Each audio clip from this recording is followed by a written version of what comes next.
Yeah, you know I'm flippy big, Mac, you know good.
From the weight room of the Bill Fralick Athletic Center at UHAS McGinley Stadium, this is the Coach's Corner, the prequel with Ramir Williams of the Penn Hills Indians. Ramir, you're one of the sideline guys, one of the ball boys. Tell us about your job on the Indians. You got to talk into the mic. Balls to the player. If a ball goes out on the sidelines, I have to go and get it. Then I get the rest of my ball. And that's really it. So, but that's important. That you got to make sure that they're clean and everything too. And then you throw it back in, you wipe them off with towels and stuff like that. Yes. You know, so okay. I got a question for you. I mean, I noticed you play for the Bantams. Yes. Bantams have a big game this weekend, don't they? Playoff game. Who are you going to play? Still Valley. And you're the number 1 seed, right? Because you're undefeated. Now, where is this game going to be? At Still Valley. No, what's up with that? You're number 1, and you got to play at Still Valley? Does that seem fair? No. Are you going to whoop them anyway? Yeah. All right. No, I got a question for you too. I noticed that you wear number 3. And I noticed that your brother wears number 3. Yes. So, now, did you let him wear number 3 because you wear number 3? Yes. That's right, huh? He wanted to be number 3 like you, huh? Yeah. All right. No, but is your brother any good? Yeah, he's okay. Is he okay? Now, who's better, you or him? Me. That's what I thought. Who scored more touchdowns this year? It's You Tad. or him? It's Tad. You guys. Ooh. So it's kind of, you know what I mean? You got to get the ball in the end zone this weekend at Still Valley, then, right? Yeah. You gonna do it? Yeah. Who's your coach? My dad. Oh. Okay. So you know what I mean? Oh, here's what I'll do. I'll talk to your mom. We'll have to put the bug in your dad's ear, because I know your dad will listen to your mom, right? Yes. Uh-huh. Who's the boss? My mom. Darn tootin', isn't she? Okay. So now, what do you predict against Woodland Hills? That we're gonna win. Are we gonna kick some butt? Hope so, huh? Because you know what it means. What happens if we beat Woodland Hills? What does that mean next week? We're in the playoff. Well, we're already in the playoffs, but what does this game mean for the playoffs? Do you know? No. Okay. If we win, we get to play here again next week. If we don't, we got to go on the road. Now, what would you rather do? Would you rather play here or go on the road? Honestly, on the road, because this field is not that really nice. I'd rather play here. I got a comfy chair that's shaped like my butt up there. Well, it doesn't really matter where we play. I'm going to be on the sidelines helping out. Yeah, but you know what? You like playing on turf though, because it's a lot neater. Yes. I like when I call games. I like calling on turf too. You know why? Why? Well, because I can see the yard lines and marks, and the jerseys don't get dirty. You know. So I want to who's taller, you or your brother? A brother? See, brother taller. Here, come on over here, Jay. Come on, hurry up. Come on over, Jay. Let's sit down here. Sit down over here with Ramir here, just a second. Sit down. You're not going anywhere. We're still testing the camera. We're still testing here. Okay, so anyway, Ray says you guys are tied for touchdowns this year? We are not tied. Is Ramir's in the lead? No, I'm in the lead. Oh. Okay, and how many, who has what here? I got about 11, and you have about 2. No, we're not counting throwing touchdowns. We're counting every time. You got the ball over the end zone. Over the goal line. 4, I think. 4. So you got to pick up a couple this weekend there, Ray. Yeah. Okay. No, how is it? You know, your brother says he let you wear number 3 because of him. I let him wear number 3. He got number 3 because my older brother, who played football, wore number 3. So I guess we all followed off him. So, well, you know, that makes it easy for mom and dad that they don't have to learn a new number then, right? Yeah. Okay, so you're wearing the red jerseys this weekend. Yes. See, no, we should have had your Bantam jersey on. I see you got your Bantam pads on, your practice pads. But I guess, you know what, you got to go to practice tonight, so you can't wear your game jersey tonight, huh? You know what, I saw that field. I was up there today. It's like underwater, so you're actually lucky you're going to go to Steel Valley. The Indians and the Braves are going to have to play in the Mud Bowl. You know. So, I don't know, but your brother will be there, right? Yeah. Does he root you on? Yeah. What does he say to you after games? Good job. Does he? Yeah. What do you say to him after games? Thanks. No, what do you say to him after his games? Good job. That's if he wins, though, right? Yeah. So he better get a good job this week, right? Yeah. Okay. Now, what's your prediction for Friday? That they're gonna win. Who's going to win? Penn Hills. Okay, and Jay, what's your prediction for Sunday? That Penn Hills is gonna win. All right, there we go. All right, well, thanks for helping us warm the camera up, getting us all ready to go and everything. You know, I mean, was it so bad? No. It's not hard, is it? No. So now, whenever you're a senior and you come up here and it's your turn, you're gonna say, you know what, I've done this before, and it's gonna be a piece of cake, right? Yes. Okay. You know what? I don't think your dad your dad had your dad on here one time, didn't he? I don't know. You want to interview your dad? No. Are you sure? Yes. You want to have your dad sit here and you ask your dad a question? No. You want to grill him about his upcoming game this Sunday or anything like that? No. Are you sure? Yes. Yes. Okay, but you know what? I have to do this anyway, just because, you know, I know your mom, and you know, you said your mom's the boss, right? Yeah. So for your mom's sake, we have to do this. We have to do this right quick, okay? Come here, Craig. Come on, sit down. Come on, sit down. No, just go on there, Jay. Come on. See, Raymir. My hair look all right. I think you got one out of place there. No, see, Raymir's helping us warm up the camera here. Okay, so we got him down here. So anyway, he's predicting Penn Hills to win Friday, and Jay's predicting the Bantams to win Saturday. So the question we have to ask you is, who is the boss in the house? I'm going to have to go with the wife. Absolutely. Absolutely. So for those of you who are you probably get it at home, but we understand it. This is Coach Craig Williams of the Penn Hills Indians. That's his son, Raymir Williams. And that's one of our seniors, Jay Williams, of the Penn Hills Indians. It's a family affair. Something like that. Up here. So anyway, I asked Raymir, I said, you know, you guys are undefeated on the Bantams, and yet you still got to go to Steel Valley and play Steel Valley. Just kind of the way things work out sometimes, right? Unusual situation that the number 1 seed has to play the number 4 seed at their field, but be that as it is, we're going to still, you know, do what we do, come out victorious. At least that's my prediction. Well, Ray likes the idea because he won't be playing in the mud. I can agree with that. I don't like playing in the mud either. You know, our speed is on a dry field, so it should play to our advantage. Now, let me ask you this real quick here, because, I mean, I know how proud I am watching. I have a sophomore on the team. Proud I am watching him. You have to be doubly proud whenever you see what Jay does out on the field and you watch him grow into the fine young man that he is. And now you got Ray over there who's, you know, he's bringing up the rear, so to speak, but yet, you know, another fine young man. And, you know, you and the missus, you and Shell have to be very proud of the family that you guys have. Most definitely. I'm definitely proud of what Jay does, not only on the field but off the field too. You know, what he does in school, being an honor roll student and still being able to come out and do what he does on the football field to the best of his ability. You know, he listens well, very respectful. I couldn't ask for more in neither of my sons, you know. Ray needs 2 touchdowns this week to tie Jay. He does?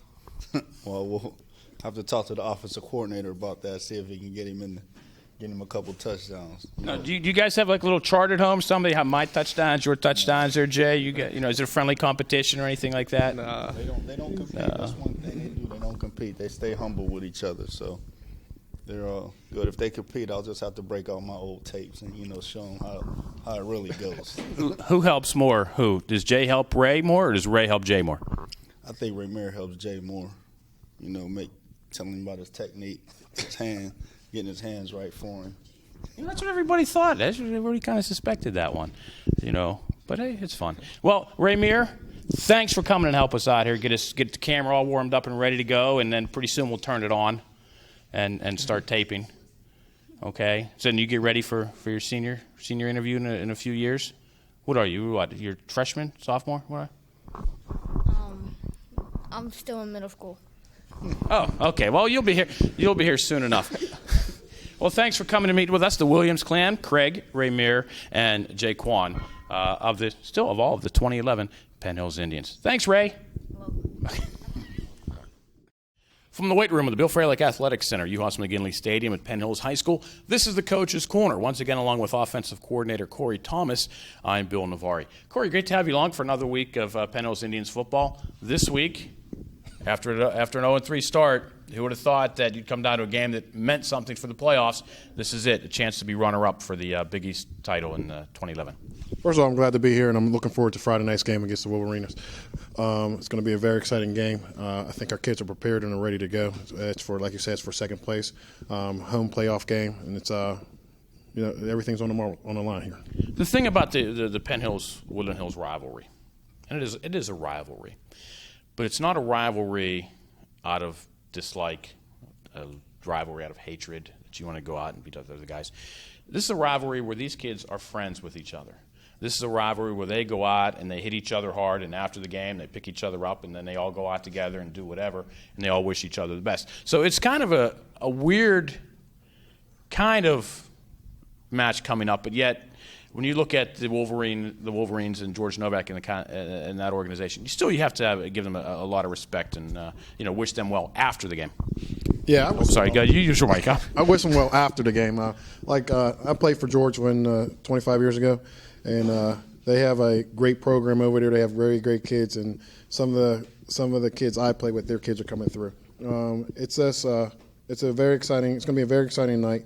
Like I said, I was telling the kids earlier, I got 6 or 7 phone calls Thursday, 6 or 7 phone calls on Wednesday. So it's going to be a very excitable night, and hopefully we can come out with the win. Now, is this the kind of game where the kids are semi-familiar or more than semi-familiar with their opponents in the Wolverines? Because a lot of these kids have been playing each other since midget football. And that's how they know each other, and that's how they get to know each other. So there's, grudge matches from you beat us back 5 years ago, you beat us in the midgets in this game, and it carries on as they come up through the high school ranks. Well, you got to remember these kids play other sports too. You know what I mean? And like you said, when they were younger, they played against each other. I think Chaz knows a wide receiver. They played basketball against each other last year, the year before that, and all throughout when they were growing up, they're playing against each other. So, like you said, it's going to be a good competitive game. Hopefully, we can come out with a win. Hopefully, we can have home field advantage next week in the playoffs and see what happens from there. Okay, with enough of the glad tidings about the love affair between the players, how do you motivate these kids to focus on the fact that they need to go out and beat this team?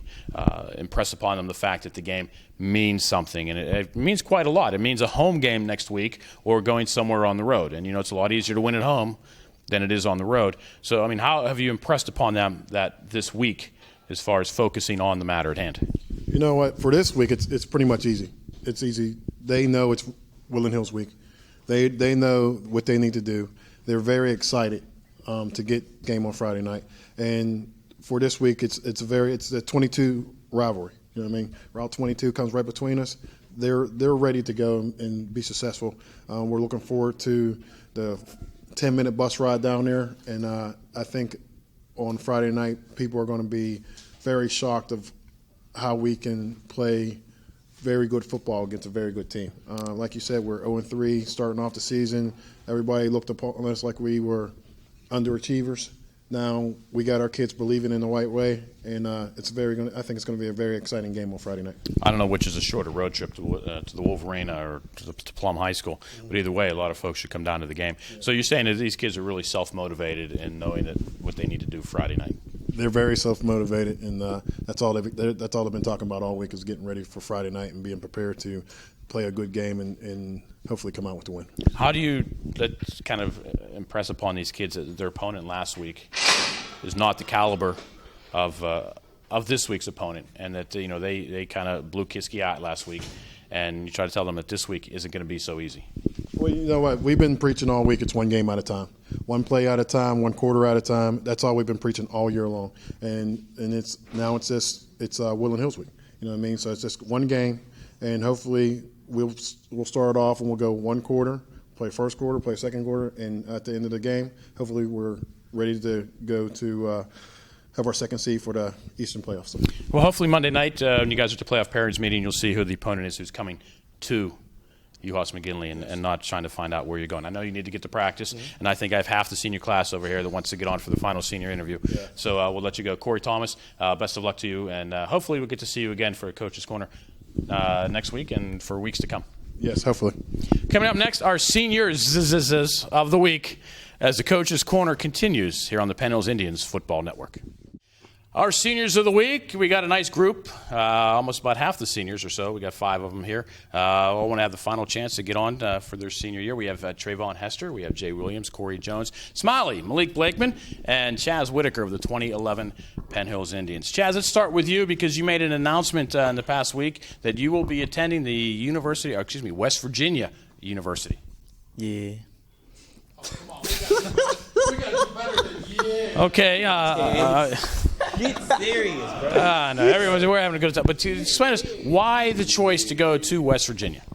Because I feel like it's the right fit for me. Now, you're going down there as a safety, although everyone's pretty much knows you primarily as a wide receiver. You going to wide receiver now? I don't know where I'm playing up there yet. Okay, I thought they kind of we're getting that situated. Okay, so you maybe you play both sides of the ball. I don't know about that, but hopefully. Anything that gets you on the field. The one thing is, Corey over here is going to the University of Pittsburgh, and a big rivalry with the Mountaineers. However, you're looking at conference changes, possibly the Big 12 for West Virginia, the ACC for Pitt. You may not be seeing each other as much as what you guys thought. Is that kind of melancholic thinking? Going to West Virginia, you can play Pitt a lot, but yet maybe now you might not see each other. We're probably gonna see each other. We only see them about once a year, but they're gonna keep that bowl game in there, hopefully. Are you excited going out of state for college? It's average, nothing special. It ain't far. It's right down the street. It almost is. I mean, it's closer than Penn State, that's for sure. Yes, sir. Okay, well, best of luck to you. We're going to talk with Smiley, Malik Blakeman. Remember from a few weeks ago we had Malik on, and Malik was just coming off getting his bell rung. Glad to see you back in action, the concussion, everything going well, and you're enjoying what's winding down here on your senior season. Yeah, I'm enjoying it. Everything that's been happening, yeah, I'm enjoying it. I mean, so the headaches are gone and everything's okay with as far as the concussion went? Yeah, everything's back to normal. Woodland Hills this week.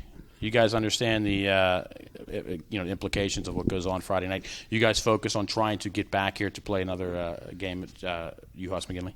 Yeah, we are looking focused. We're, I'm saying, doing what we got to do at practice, getting things together so we can hopefully win this game to get this home field advantage for this next game. Well, hopefully you guys get many more games in the next few weeks.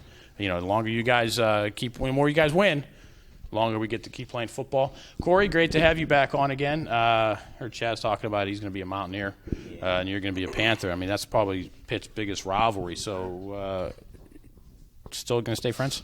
Yeah, we're going to be good friends. I'm going to hit him up on a regular just to see how he is. I'm going to check on all of them. I mean, they're fam. I mean, we came up together, so it's definitely going to be tough to move on. But, yeah, I'm definitely going to hit them all up. So I just want to know, when you guys play each other in that Pitt, West Virginia, the backyard brawl, Pitt wins, so you have to wear a Pitt jersey to school the following week, or if, the Mountaineers beat you guys, you got to wear the Mountaineer jersey? Oh, no, I'm going to make him wear a Pitt snapback. That's what he's going to have to wear, a Pitt snapback, because he's definitely going to have to let him know that Pitt tapped West Virginia. So, yeah. So you've been going down to get to see Pitt games and being out on the sidelines. I mean, what's the atmosphere been like that for you? I mean, how's Pitt been treating you? It's real different. It's it's real up tempo, and there's a lot of people there, and I just like to show off in front of people. So, yeah, I just can't wait. Big win last night against Connecticut. Yes, yeah. You expecting to make an impact as soon as you go down there? Yeah, that's what I'm trying to do. That's what I'm aiming towards. But, I mean, they're telling me that they got my own type of package, and they're trying to put me on the field ASAP. So I'm just going to contribute my talent for them. So that's it. Tapped as a wide receiver. Are we also looking at kick returns, or they talk to you at all about playing anything on defense? No, they haven't said nothing about defense, but special teams, definitely. I'll be on special teams, probably punt return and kick return too. Hey, anything that gets you on the field, that's the way I look at it, right? Yeah. Okay, well, best of luck to you. I'm sure we'll see you around a few more years, especially since Isaiah's on the team. Let me ask you about that. Brother's on as a freshman. Has it kind of been a weird thing seeing your little brother around the locker room with you, and what kind of role have you had in trying to shape Zaya? Isaiah, he's cool. He's cool. Yeah, I mean, that's my brother. I just know how he is, and I just try to tell people, like, I mean, don't try to talk to him that type of way. There's a way you gotta talk to him, but yeah, he's definitely improving. I definitely see that he's definitely making a big change in how he was before he matured and he left that childish stuff at home. So I definitely like how he acted. No, he's like one of my kids. You know how I feel about your brother. But what about this talk saying that Isaiah is going to be the better of the Jones brothers? I mean, he might. He has different tendencies. So I mean, he definitely has a different play of the game. He's bigger than me. So I mean, yeah, but I'm definitely faster than him. So that's it. I mean, you might think about going into politics. That was a very nice answer instead of just saying no way. I mean, you gave your brother some credit there. But that's nice. Jay, back again. This is the third interview now since we just had you on with your brother Raymir. Quarterbacking, how's it going here? I mean, are you comfortable being back in there in that position, moving off the wide receiver spot? And, or do you have the kind of little bit of the momentum going as we start to head into the playoffs? Momentum going. At first, I didn't really want to go to quarterback. I wanted to stay receiver. But as I got back there, it was kind of easy. Great receiver core, Chaz, Corey, Jordan, and Robin. So it's kind of makes it easy on me. Now, when you get into the huddle, do you have Corey and Chaz saying, hey, I was open, or look at me, I'm going over here doing that one? And do you have Malik over here saying, come on, man, run the ball? No, we kind of just talk about what we see open. Whatever we see open, we hit it. So they give you the ability to kind of, I don't want to say make it up as you go along, but just kind of, improvise a little bit. I mean, if you see somebody getting open, go that way, go this way, or just swing past to Malik, or if he's in blocking, or or audible to a running or passing play. Yeah, if we're in the huddle, or if we're on the field, and if they see something I don't see, they'll do something to get my attention, then I'll make the change on the field. Then we'll just run a play. Now, what is your preparation going into Woodland Hills Friday night? I mean, what have you seen in films that you think you can do, or anything you think you can't do? I think we can do everything against them. So you're pretty confident going in? Yeah. But not overly so, I certainly hope. Not overly so. I mean, because there's still a lot of talent on that team over there. You know that. It's going to be a good game. Oh, well, you certainly predicted. I mean, there's no reason why you guys can't come out, winner Friday night. It's a good way to, get some momentum going into the playoffs. And we're going to talk to the guy over here on your left, Trayvon Hester, who's kind of responsible for protecting Jay, opening some holes for Malik over here. Trey, did they ever get in the huddle if he gets a sack or something like that, and Jay says, come on, man, it's watch my back? Or is you just out there, doing what you can do? For me, if the line lets up a sack, I'm automatically hopping on the offensive line off top. I got to make sure that the malfunction don't happen again the next play, and that they, jump on it and pick up their blocks earlier. One thing, they made some changes during the year with the defense. You've been on the line, and they moved your brother at one point, Tariq, from linebacker to the defensive line, and you had the two of you guys up, where we went from I think a 3-man front to a 4-man front. And you guys with 2 D tackles. What was that like playing with your brother, the two of you guys up front and in the middle? Oh yeah, me and my bro, we like Mario and Luigi. We like the Smash Brothers. You know what I mean? It was definitely a fun. He got to hold up 2 blocks. I got to hold up 2 blocks, opened up the lane for all the linebackers to come in and fill. So, it was just like 1 and 2 for real. I mean, that's a lot of pounds of Hester up front there. I mean, you have a 5 and a 55, and sometimes you can't tell. You just see a 5 going through, you're not sure which one it is. But, I mean, you guys had to be having fun as brothers doing what you were doing. Oh, yeah, we like Subway, 555 deal out here. You get it for the low. And me and my brother, we just play hard, man. We don't make no exceptions for no other teams. We just go out there and do what we got to do and play for the family, and hopefully everything goes out well. What are you looking at tomorrow night against Woodland Hills? Oh man, I'm looking to definitely get a win, man. It's been 0-2 ever since I've been up here, so I want to go down to Wolverines and show them what we got. Well, hopefully you can. The coaches are kind of tapping me on the shoulder. You can't see them, but they're there. This is the first time we've done 5 guys at one time. It's been a treat. I thank you guys for coming on and doing it.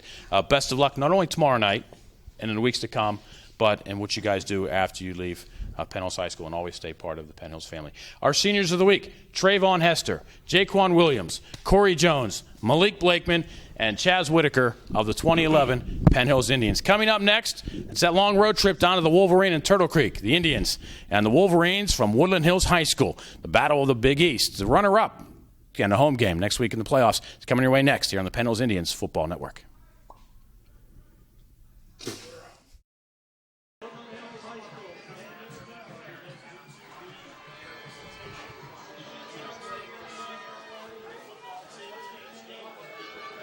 From the Wolverina in Turtle Creek, Pennsylvania, tonight, the Penn Hills Indians take on the Woodland Hills Wolverines. A very pleasant good evening to you. Quickly, while we have the shot, Jay Williams, presented an award by the U.S. Marines, a part of the greatest rivalry in sports program here. Jay Williams, a 2-year starter, out there on the field. But tonight, the Indians and the Wolverines battle it out for second place in the Big East Conference. The winner tonight will get a home game in next week's WPIAL playoff opener. The loser of tonight's game is going to wind up going on the road, taking the road trip. Beautiful field here in the Wolverina. They a couple of years ago. Absolutely gorgeous. Seats on both sides. It is a true stadium. A nice concession stand on to the our right behind the end zone. You'll probably have some shots of it later tonight. Beautiful turf. Kind of thing we need at Penn Hills, right here in Turtle Creek, and hopefully it's the kind of thing that we will see in the future. Penn Hills captains on the field from left, Chaz Whitaker, Trayvon Hester, Jay Williams, and number 9 is Corey Jones. Indians in the gold helmets, white jerseys, white pants. The Wolverines tonight in the turquoise helmets, black jerseys with turquoise numbers, and they got white pants tonight. The fans doing a white out. I mentioned that they should have mentioned to the Indians. The Wolverines could have worn all white tonight, and the Indians could have come dressed out in their home reds. Nonetheless, we have a pair of white pants tonight. But with the weather we've had this week, fortunately we're playing on the artificial surface here on the field turf, so the numbers, the jersey should stay clean, and we'll still be able to read the numbers. The Indians coming to tonight's contest with a 4-4 record. 1 loss in the Big East. The Wolverines 6-2 overall with 1 loss in the Big East. Both teams losing to the Central Catholic Vikings. Indians won the toss. They've deferred to the second half. Wolverines, 5 turnovers last week and a loss right here in the Wolverine to Pine Richland. The Rams took advantage of those turnovers and played very well all around to knock off the Wolverines to drop them to 6-2. Fortunately, though, for the Wolverines, it was a game that didn't matter anything. So if you're going to give up 5 turnovers, I'm sure they would have rather done it last week than tonight here against the Penn Hills Indians. Indians, of course, hoping that the Wolverines will assist them tonight and turning the ball over again. But the Indians are going to have to take advantage and make their own breaks. Play the kind of game that they could play to take advantage of an opportunity here to finish second in the conference and get a playoff game next week.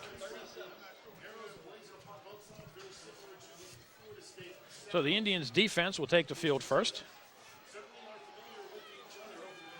We will go over some offensive stats when the Indians' offense takes the field. The Wolverines will get the ball first. They will be moving right to left. Corey Jones will be kicking off for the Indians.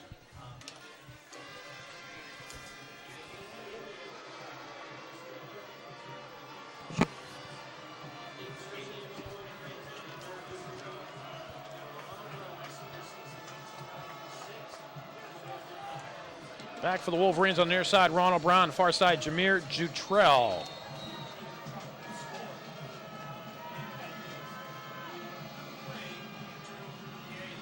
And we are underway. The up man taking it at the 20-yard line. That's Mike Caprera. Caprera, the linebacker, going to the right side. Ran a long way, got nothing on the return. The Wolverines will start off at their own 20-yard line. Pat Menifee, the leader of the Woodland Hills offense, the quarterback. Another fine season for him, the senior. Watch him to go to his favorite target, number 1, Shaquem Alonzo, the big wide receiver who will split to the near side of the field. Menifee, number 11, comes up under center, has I formation. Has Dutrell deep, Brown up front. And it's going to be Dutrell looking for somewhere to go, and he's going to lose yardage right off the bat. Jamel Livingston coming up to make the tackle to drop him for a loss of 2. And the Wolverines are looking at a 2nd down and 12 at their own 18-yard line. They tried to come to the left side of the field, but Livingston broke across the line, brought him down from behind. And was able to drop him for a loss of 2. Jamel Livingston stayed at home and read the play and made the tackle.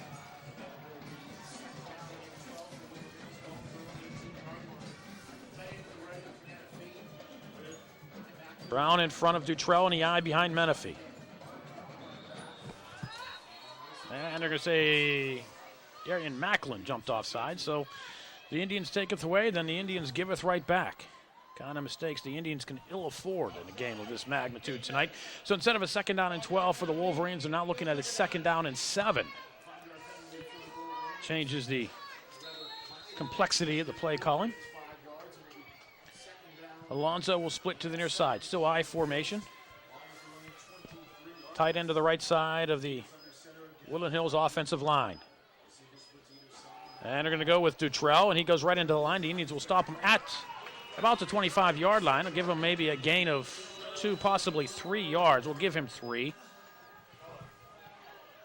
And we'll call it 3rd down and 4. Indians defensive line fighting off the blocks of the Woodland Hills Wolverines and able to make the tackles on 2 successive plays. Wolverines need to cross the 30-yard line for the 1st down. They have the ball at their own 27. Actually, their own 26. 3rd down and 4.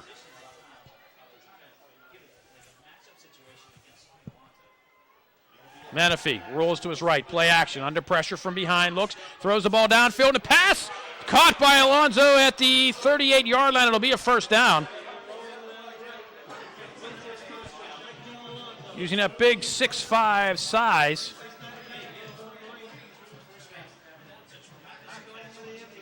They pick up 12 and a 1st down due to the Woodland Hills Wolverines.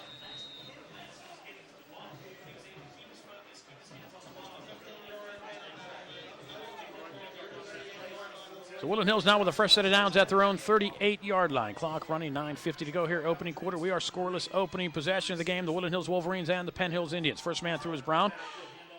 Looked like he got stacked up in the backfield, but he's able to jump ahead for about a yard, we'll give him.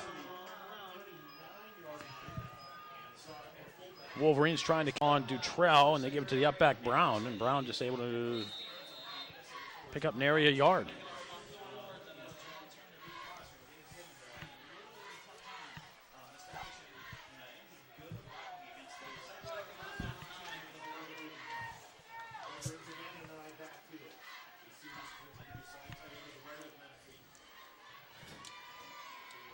Menifee, play action, rolls near side. Tries to set up underneath. He'll be sacked back at the 27-yard line by Trayvon Hester.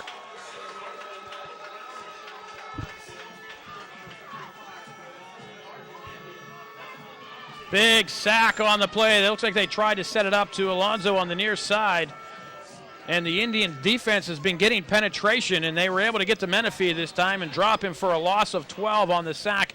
And the Wolverines looking at a 3rd down and 22. The ball back at their own 26-yard line.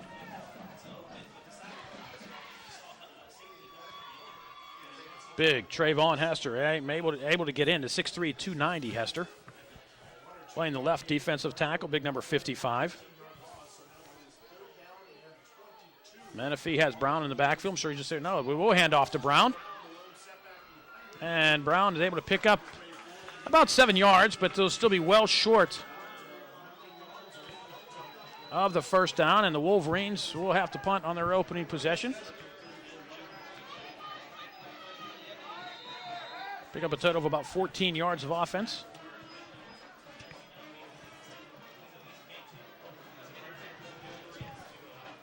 Menifee, quarterback to kicker, and boots this one short to the right and went into the stands on the right. The Indians should have great field position when they get the mark on this one. This one should be, oh, that was an absolutely horrible spot. The spot's going to be at the 50-yard line, but the ball went out of bounds at about the 45 in the bleacher. It hit in the bleachers about the 45-yard line. Ball probably went out of bounds closer to the 40. But either way, the Indians have great field position on their side of the 50-yard line. Quarterback Jay Williams from the shotgun. We'll have Jones come in motion. We'll join him in the backfield along with Blakeman. No, excuse me. We have Tots. Jones this side, looking for somewhere to go. Needed a block, looking for more blocks. Jones will do a nice job to pick up a yard, actually. Joined in the backfield by Aaron Bailey. But Jones looked out there and saw a sea of turquoise and somehow managed to pick up a yard when he should have been dropped for probably a loss of 3. So the Indians now with a 2nd down and 9. They cross the midfield stripe at the Wolverine 49-yard line. Clock running, 7:15 to go here.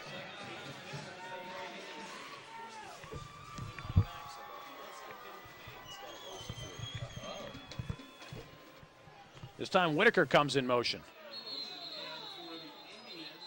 Looks like Williams is going to keep it itself, but I think the Indians line moved, and that's what they're going to say. They're going to call a false start. 2 penalties in the game so far here early on. 4 minutes, 59 seconds in, both on the Indians, an offside and a false start. So the Indians, instead of 2nd down and 9, will have 2nd down and 14. I think we'll probably see Williams go to the air here.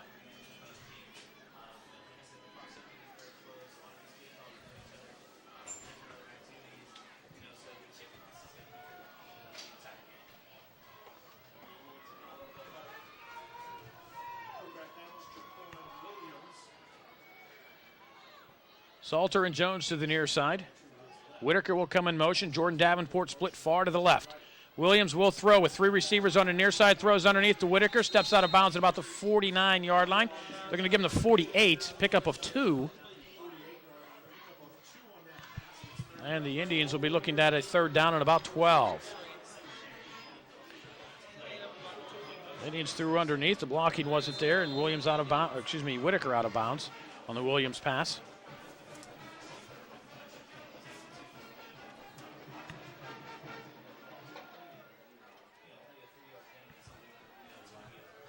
Of course, for those of you who are catching this broadcast early Saturday morning, if you're heading to the Penn Hills JV game, the JV game has been moved from Penn Hills to the Wolverina.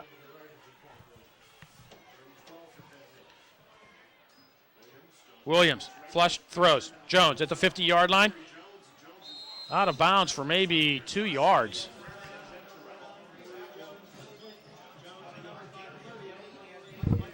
And the Indians will have a 4th and 10 at the 50-yard line, and the punt team will come on. Indians unable to take advantage of the great field position given to them by the Menifee punt. Getting no yardage. And the Wolverines looking to get the ball back here with 6:24 to go. Jones, nice kick, gets it away. Fair catch called for and made at the 15-yard line. They're going to give him the 16-yard line, but the Wolverines will get possession right there. So the Indians, no yardage on their opening possession. The 5-yard penalty stymied them. And the Indians will turn the ball over. 6:19 to go here. Opening period, scoreless.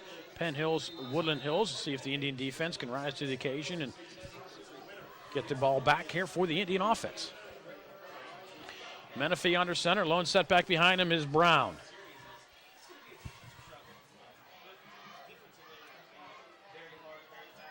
Menifee, wide receiver screen, throws the ball out of bounds. Is that going to be a pass, or are they going to mark that as a lateral? They're going to mark that as a lateral. The backward pass goes out of bounds at the 13-yard line. It'll be a loss of 3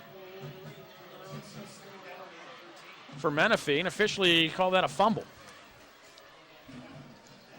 So, if you're keeping track at home, that's a minus 3-yard rush for Menifee.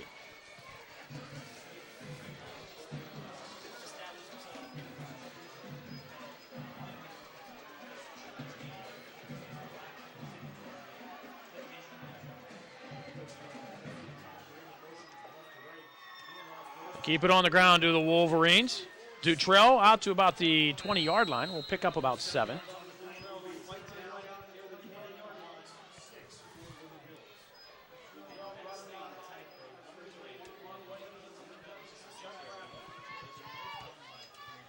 So the Wolverines will have a third, and we'll call it 6.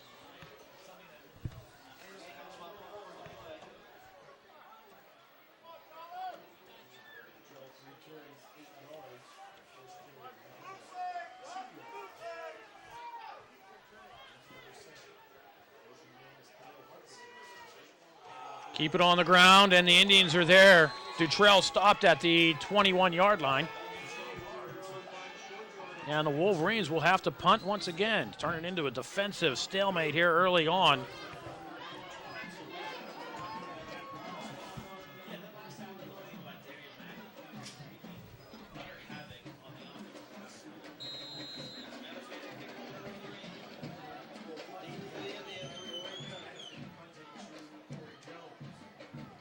Jones back at his 42-yard line. Menifee, the Australian-style punter. And this one goes out of bounds. No, it doesn't. Finally goes out of bounds at the 40-yard line. So the Indians will have decent field position once again. Not as good as before. They had it at the 50. This time they'll have it at the 41-yard line. 4:52 to go, first quarter. We are scoreless. Penn Hills, Woodland Hills. You are watching the Penn Hills Indians Football Network.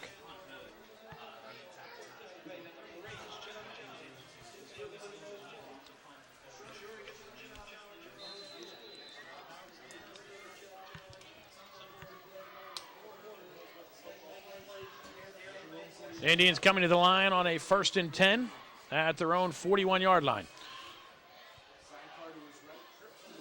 Williams looks like he's going to run the option, does. Pitch back. Bailey across the 45, needs a block, gets to the outside, has a first down, knocked out of bounds at the Wolverine 44-yard line. 15 yards on the option to Aaron Bailey, and a Penn Hills Indians first down. Each team now with 1 first down here in the quarter. And the Indians with their deepest penetration so far at the Wolverine 44.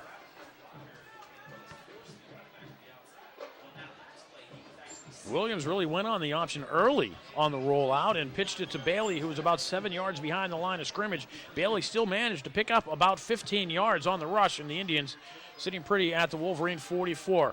Williams under pressure, and he's sacked. Did he lose the football? The ball is loose, and the Wolverines have it. They're going to have a fumble recovery at the 35-yard line.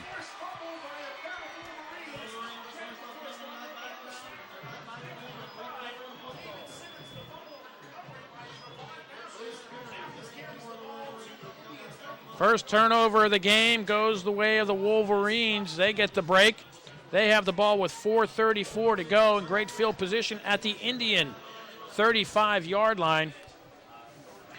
Williams had no chance on that play. He took the snap, looked up, and was surrounded by 5 Wolverines.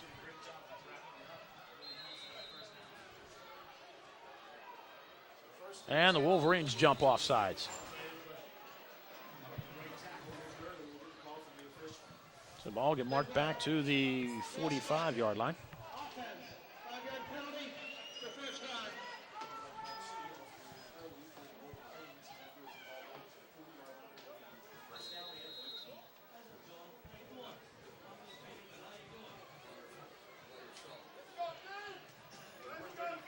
Wolverines come to the line. Don Sims splits to the right. The Wolverines keep it on the ground. Dutrell will actually lose a yard. The Indians' defense playing well thus far. They're going to have to come up big here to stop the Wolverines, who have the ball deep in Penn Hills territory at the 35. A false start and a loss of 1 now gives the Wolverines a 2nd down and 16. The ball at their own 41. Clock running, 4:05 to go here. Opening quarter. We are scoreless. Penn Hills, Woodland Hills at the Wolverine in Turtle Creek.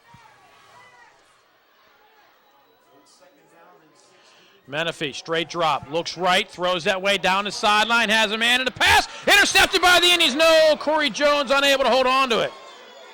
Excuse me, no, that was Smiley, Malik Blakeman. But Blakeman had excellent coverage had the inside lane, was just unable to hold on to the interception. Harry Randall, the intended receiver for the Wolverines, and Woodland Hills with a 3rd down and 16, the ball at their own 41-yard line. Malik Blakeman coming off the concussion. They call him Smiley because he's always smiling. Had great coverage on that one. And the Indian defense is going to have to come up big here again on a 3rd and 16. Menifee again with the straight drop. Looking, has a lot of room to run near side. Macklin in pursuit, needs a block. Macklin able to pull him down from behind and keep him short of the 1st down to the 31-yard line. Menifee picks up 10 on the scramble. And the Wolverines will have 4th down. We'll call it 7. The ball at the 31-yard line, 32-yard line.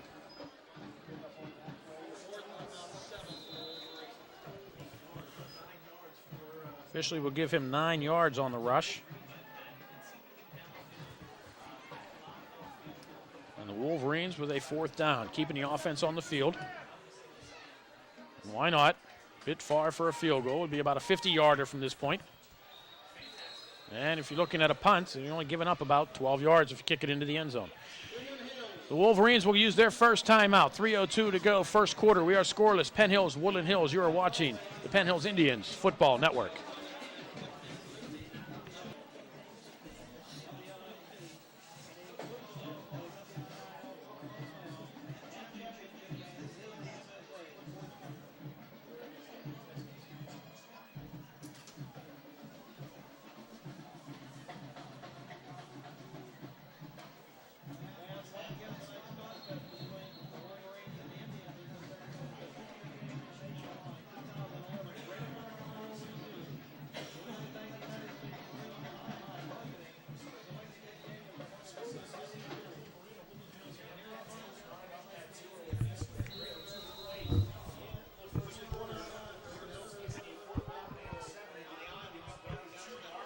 Following the timeout, the Woodland Hills Wolverines come to the line on a 4th and 7. Ball at their own 32-yard line. Menifee. Under center has Mike Caprera, the linebacker. Into block. Menifee, straight block, looking. Down the field, has a man wide open in the end zone. Touchdown, Woodland Hills. Shaquem Alonzo was wide open on the post pattern, and the Wolverines convert. They take the early lead.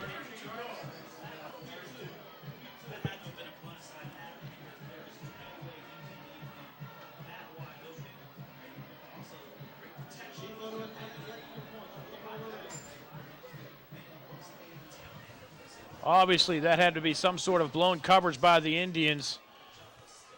Shaquem Alonzo still making a beautiful catch in the end zone. The kick is up and good. 2:55 to go. First quarter. Woodland Hills 7, Penn Hills nothing. You are watching the Penn Hills Indians Football Network.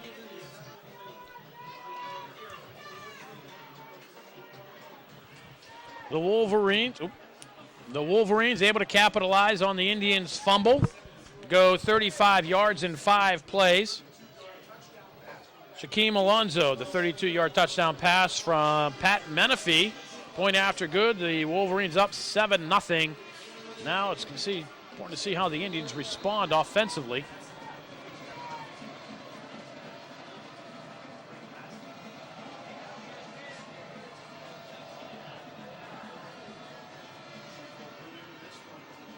Short kick goes out of bounds. They keep this one away from Corey Jones. The Indians will have it at their own 35-yard line. I think it might. No, they can put the offense on the field. I'd have them read kick.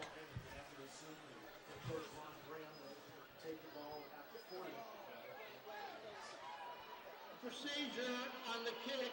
The ball will be placed at the 35. First down, Penn Hills. So now Jay Williams back on the field offensively after the fumble on the sack.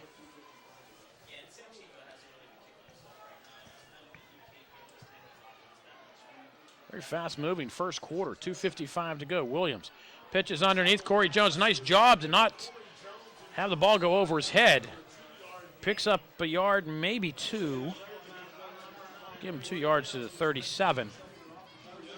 And the Indians will have a 2nd down and 8. The pitch a little bit high. Jones able to get that paw up and hold on to it. It would have been another devastating fumble for the Indians.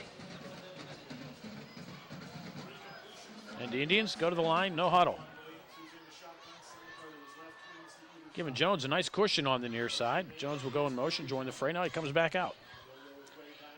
Aaron Bailey underneath, looking for somewhere to go. There is nowhere to go. And the Wolverines hold him for no gain, and Penn Hills looking at a 3rd down and 8 at their own 37-yard line.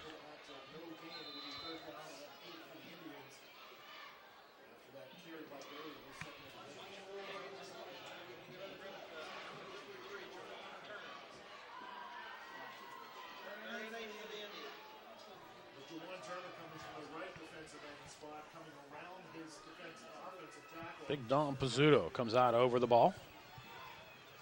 Williams from the shotgun.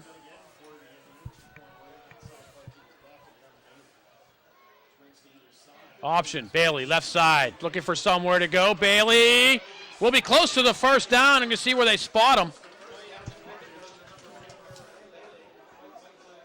He's going to be a yard short.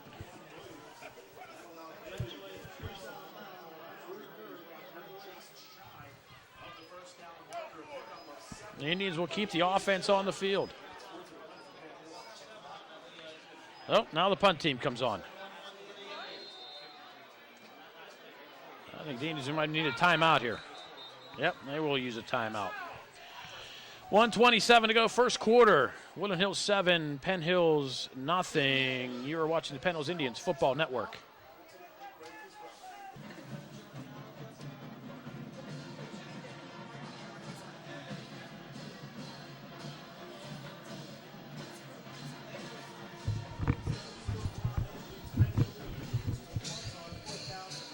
Corey Jones back to punt for the Indians.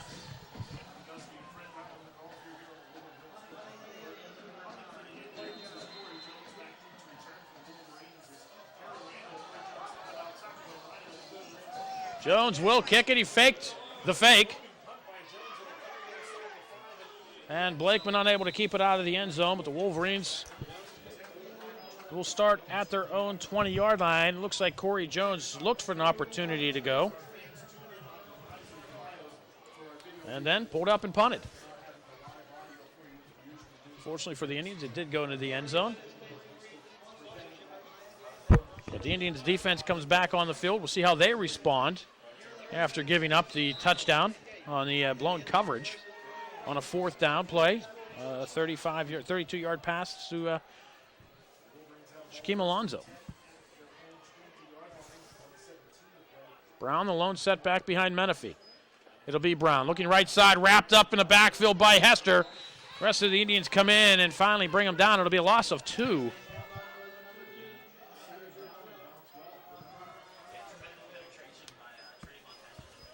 Hester getting the penetration so far early on here in quarter number 1, which has less than a minute to go.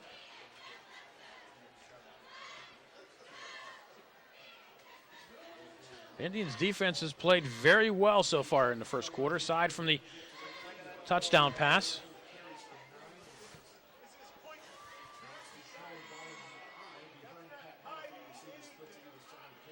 Menifee on an end around here. Damon Reed unable to make the initial tackle. The ball loose and will go out of bounds. They're going to roll him down. They're going to say Harry Randall was down before he fumbled the ball. So it'll just be simply 2 yards for Randall. Damon Reed tried to bring him down with the shoulder. Reed was able to get away from the first hit, and the rest of the Indians came in. Reed came in on the follow-up, knocked the ball loose, but the officials had ruled that Randall was already down. And that'll do it for quarter number 1 as time expires here at the Wolverina. After 1, Woodland Hills 7, Penn Hills nothing. You are watching the Penn Hills Indians Football Network.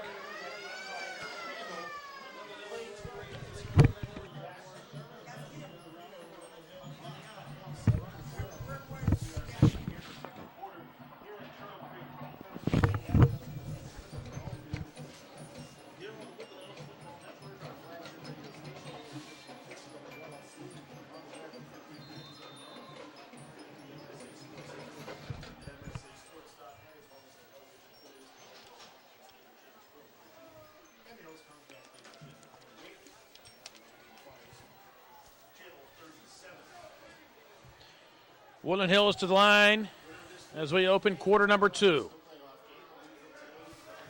3rd and 10 from their own 20-yard line. Menifee on the delay to, I believe it was Ronald Brown, and once again it was Trayvon Hester once again, Jamel Livingston. It happened so fast. I'm going to say it was Jameer Dutrell who lost 5.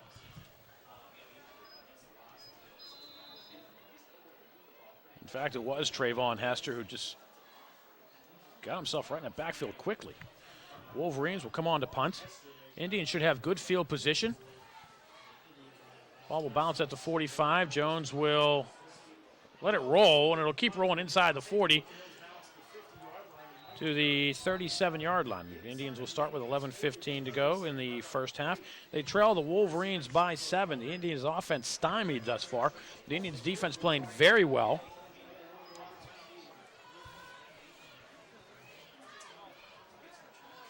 The only touchdown, the Wolverines taking advantage of an Indian fumble on a sack. They go for it on 4th down from the 32-yard line on a 4th and about 7. They find Shaquem Alonzo open in the end zone.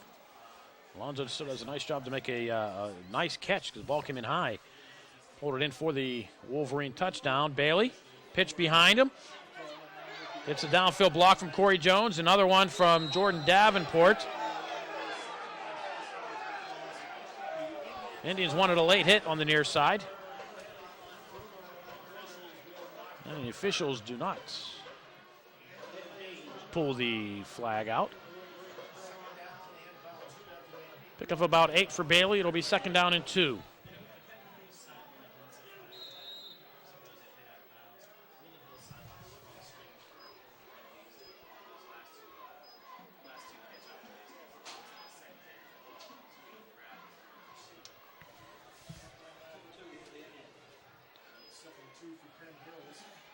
Jay Williams keeps himself, pitches it at the last moment to Bailey, and Bailey will spin ahead for the first down. Needed 2, got 2.5. Williams held on to that one to the last possible millisecond. Bailey picked up the necessary 2, and they have a first down to the Indians. Only the second first down of the half for Penn Hills. Likewise, the Wolverines have 2 first downs. Their second first down coming on the touchdown. That's how they score them. Because the back's play actually got enough for the first down, even though it was a touchdown. Bailey, Indians finding something that works, gets to the outside in Woodland Hills territory, spun down inside the 45. Bailey will be brought down at the 42. Picks up about another, they're going to mark him back at the 43. Picks up 9. Corey Jones doing a nice job of downfield blocking for Bailey.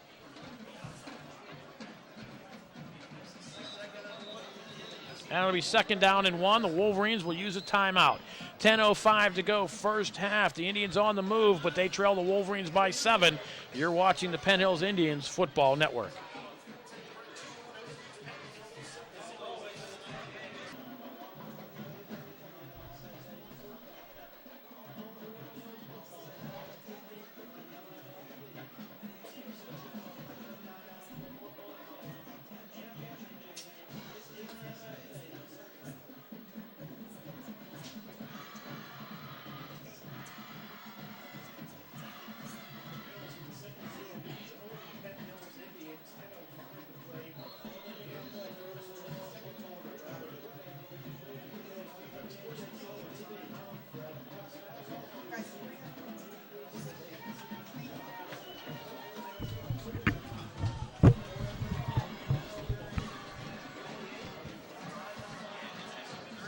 Following the timeout, the Indians come to the line on a 2nd down and 1. Wolverines using 2 timeouts so far. The Indians 1. Williams from the shotgun. Looking to throw. Launches one underneath. Has a man wide open. Corey Jones is unable to hold on to it. Oh, my. Jones had it at the 27-yard line.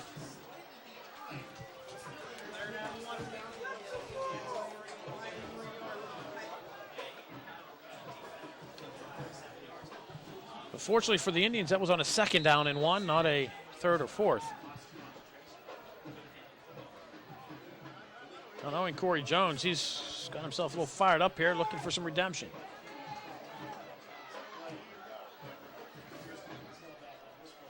Williams under center. Keeps it himself, drives ahead, will have the 1st down, gets to the 40-yard line. Needed 1, gets 3. Followed the blocking of big Dom Pizzuto. Dommy, 6'0", 270 pounds. And left guard Trayvon Hester, 6'3", 270. 290.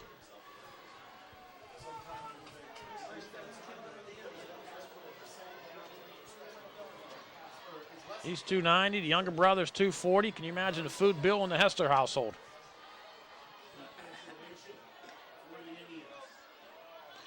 Williams from the shotgun. Blakeman to his right. Williams picks it up at the 50-yard line, dives ahead.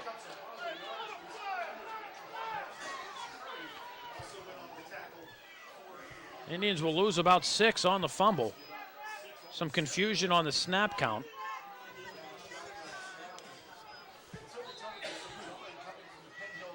And the Indians will have a 2nd down and 16.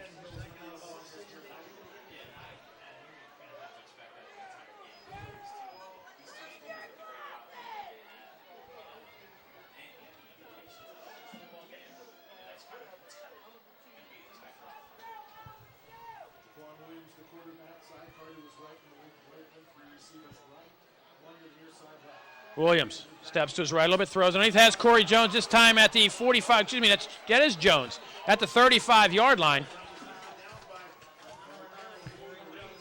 The Indians pick up 11.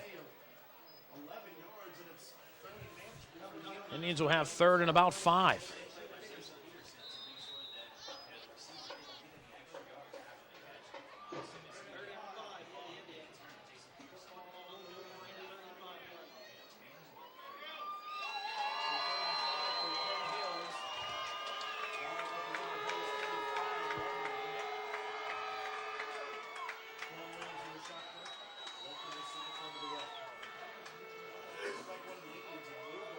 Williams, quick pass, and it's batted down, almost intercepted. The Wolverines came on the blitz. Alex Beasley almost caught the interception. A penalty flag at the 43-yard line. Let's check the call.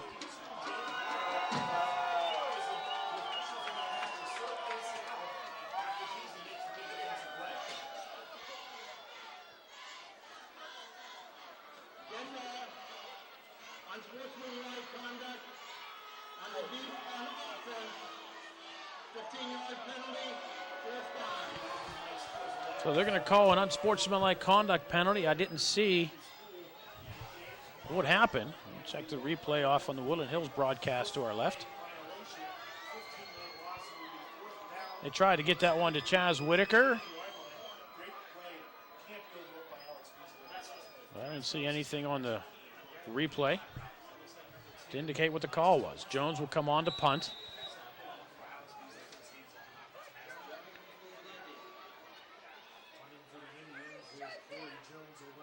And Jones will try to fake it. He has some room to run. Jones inside the 40, inside the 30. Jones, 20, 10, 5. Touchdown, Corey Jones. Jones on the fake punt, 50 yards. The Indians, an extra point from tying it.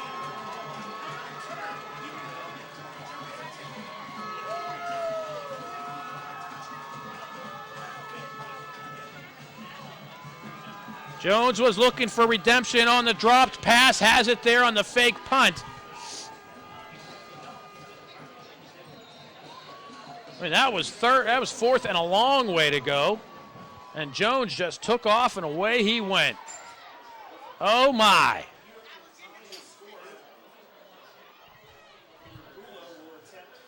Gula will try the point after. Snap down. Kick up, kick good. We are tied. 7:40 to go. First half, Penn Hills, Woodland Hills, knotted at 7. You're watching the Penn Hills Indians Football Network.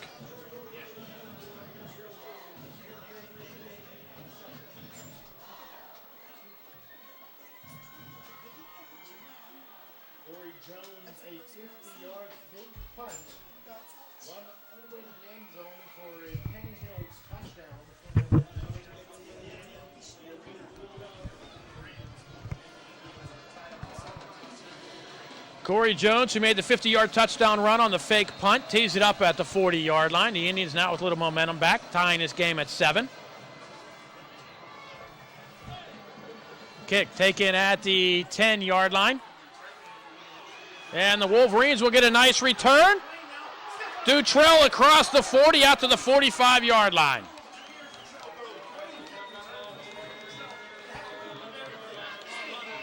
They're going to give him the 46. The Wolverines answering the touchdown right back with a nifty return by Jameer Dutrell. And the Wolverines starting near the midfield stripe. They have 7.5 to go, 7:31 exactly to go here in the first half. One timeout left, a lot of time. This team probably have a couple more possessions before we go to the locker room.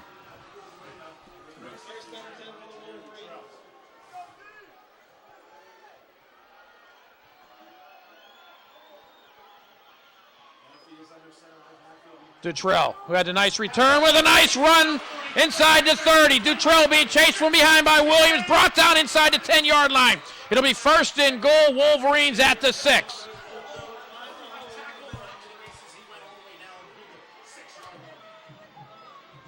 .48 yards for Dutrell. First and goal, Wolverines. Dutrell just took that one off to the left side, had a little bit of a seam, and away he went. Credit Jay Williams, who chased him down from behind and made the tackle inside the 10-yard line.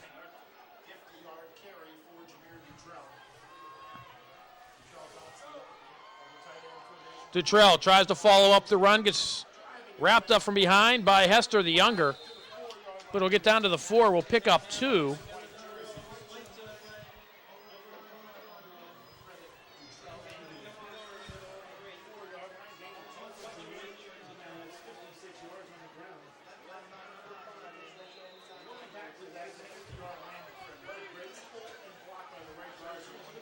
Nice job on the run by Dutrell. Picks up 48 on the first carry, 2 on the second carry.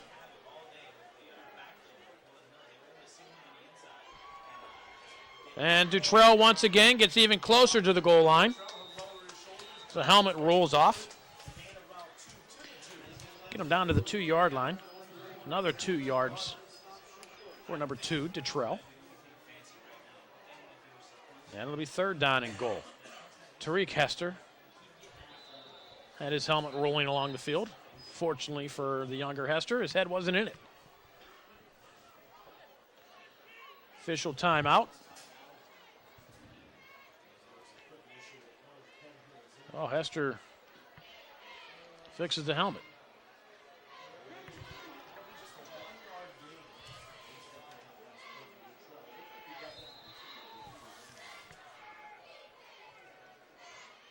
Alonzo goes in motion to the right. Menifee once again to Dutrell, hit in the backfield. Chuck Bradley initially. And then Jamel Livingston wraps him up. He'll lose 3 back to the 5-yard line. And it'll be fourth and goal, Wolverines from the 5. Expecting to put this one up in the corner of the end zone too. Shaquem Alonzo is my guess. A little fade pass to the corner to Shaquem Alonzo. No. They're going to come in with the field goal. Well, that's why I don't get paid the big bucks. Wolverines set up to attempt an 21-yard field goal. Kick is up, and the kick is good.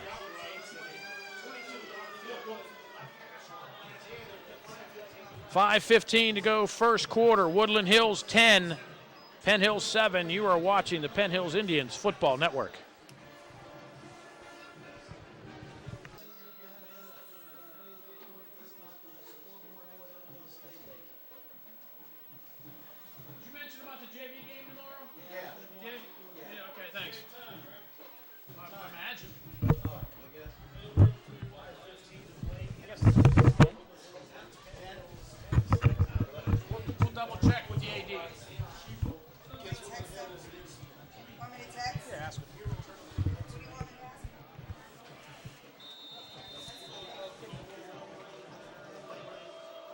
A 49-yard drive for the Wolverines to get the 21-yard field goal.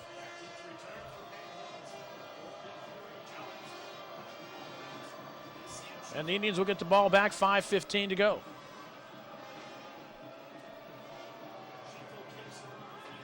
This one will stay in bounds. Picked up at the 14-yard line. Blakeman looking for somewhere to go. Smiley tries to get to the outside, dives ahead to the 28-yard line. So the Indians, not bad field position. I'm going to give him the 29. So Blakeman doing a nice job to get a return. Picked it up about the 14-yard line, about a 15-yard return to the 29. Tariq Hester, the fullback, in front of Aaron Bailey.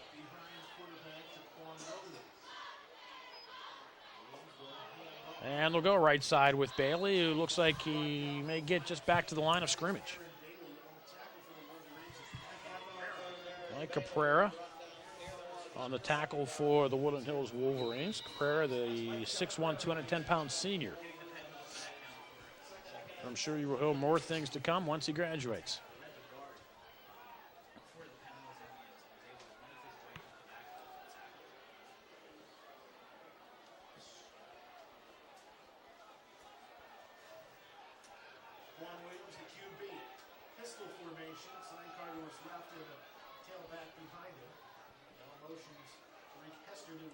Tariq Hester to the right of Williams with Bailey behind him.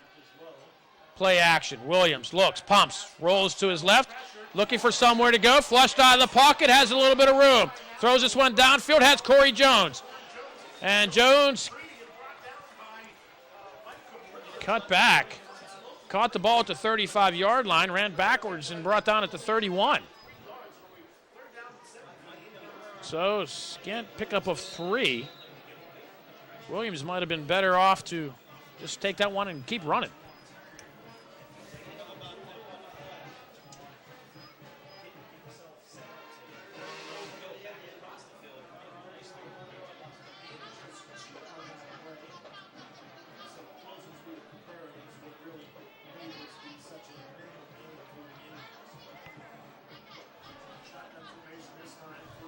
Indians third down and about 7. Whitaker will go in motion. He'll run into the backfield. Williams, straight drop, ball batted, and it falls incomplete. It looks, and if they don't throw, they knocked down Savon Salter after the play from behind. Bruce Curry, who threw the elbow in on a play that wasn't called for, a little chippy once again, and gets away with another call. And the Indian punt team will come on.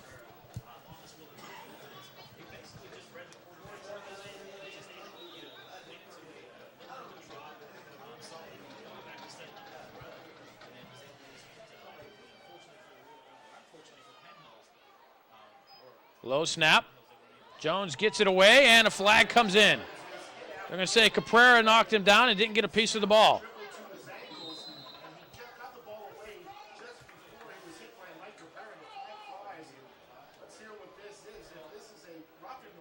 If it's going to be a rough, they're going to call it a running into the kicker. It's going to be a 5-yard penalty, and they're going to re-kick.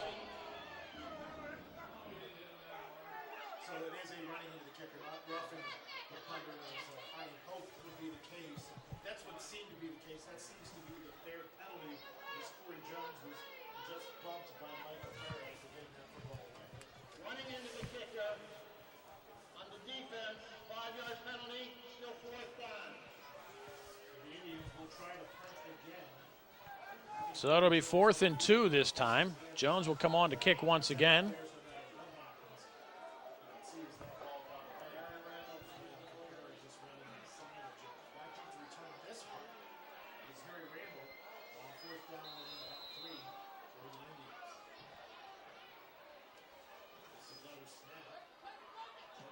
Jones, nice kick. Fair catch called for and made at the 25-yard line. This time Jones does boot it away. Keeps Woodland Hills at bay at the line of scrimmage. But gets a nice kickoff, and the Woodland Hills Wolverines will have it at their own 25-yard line with 3:03 to go here in the first half.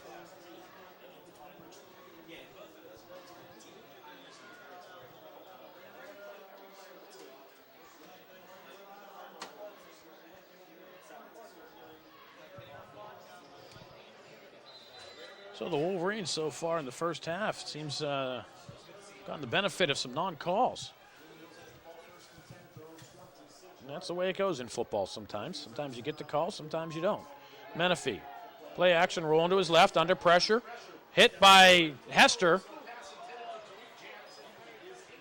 And does get the ball away. Damon Reed on the coverage on the far side. Pass was intended for Tyreek Jackson. And it'll be incomplete. Menifee been running for his life back here when he throws the ball.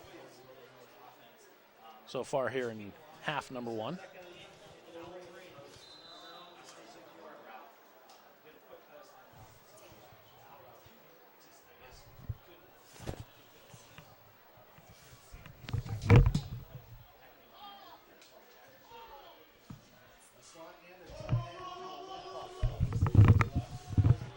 Wolverines keep it on the ground. Maybe a yard by Dutrell. And we'll call it 3rd down and 9.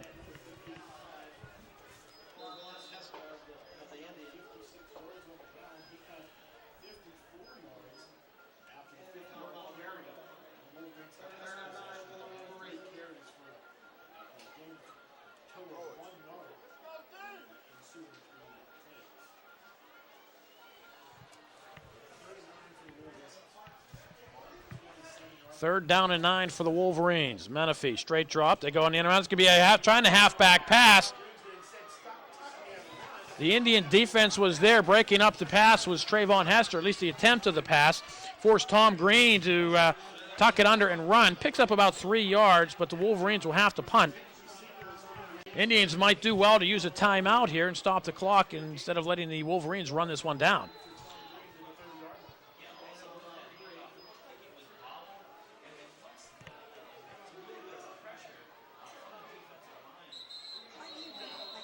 And the Indians get a late substitution on, and they're going to give the Wolverines 5 yards on a penalty here on a 4th and 6. Now it's going to become 4th and 1. An illegal substitution call.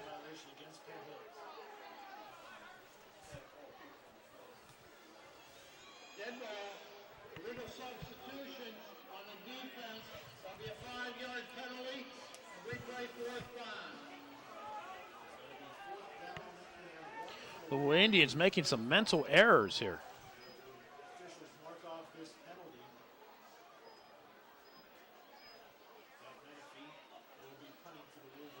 Menifee, the quarterback, will be punting. Watch him to possibly fake it here on a 4th and 1.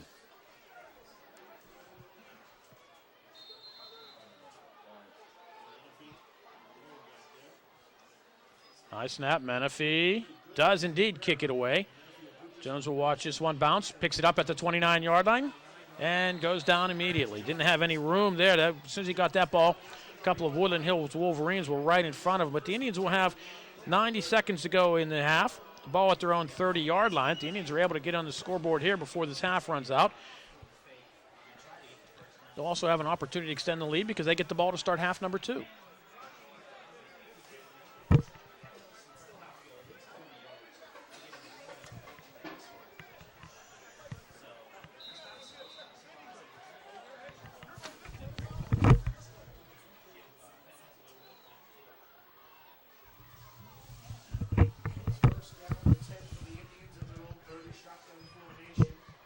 Williams, pitch right side. Jones looking for some room to run. Brought down from behind, close to the first down. Does have the first down. The clock will stop momentarily while they move the sticks. The Indians need to get quickly to the line. 1:22. The clock will run as soon as the sticks get set.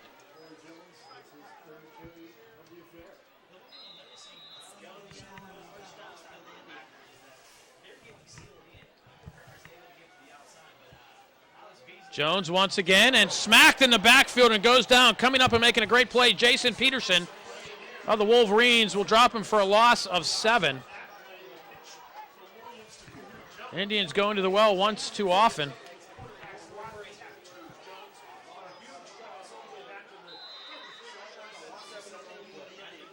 And the Indians taking a lot of time to get a play going here with under a minute to go.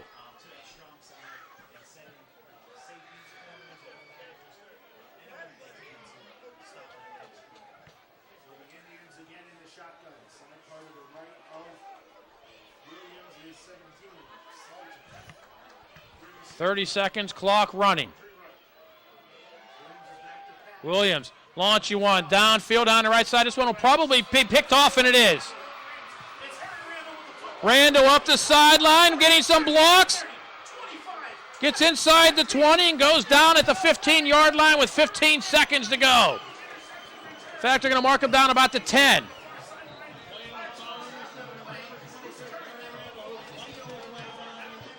There's a penalty flag at the 45-yard line. It's going to be a defensive call. There'll be a break for the Indians if it is. The officials are bringing the ball back upfield. So apparently this one's going to go against the Woodland Hills Wolverines.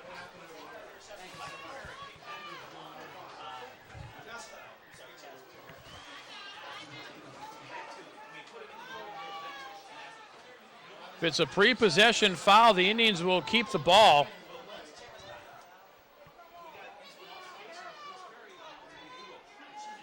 Officials are talking it over at the 43-yard line. The Indians.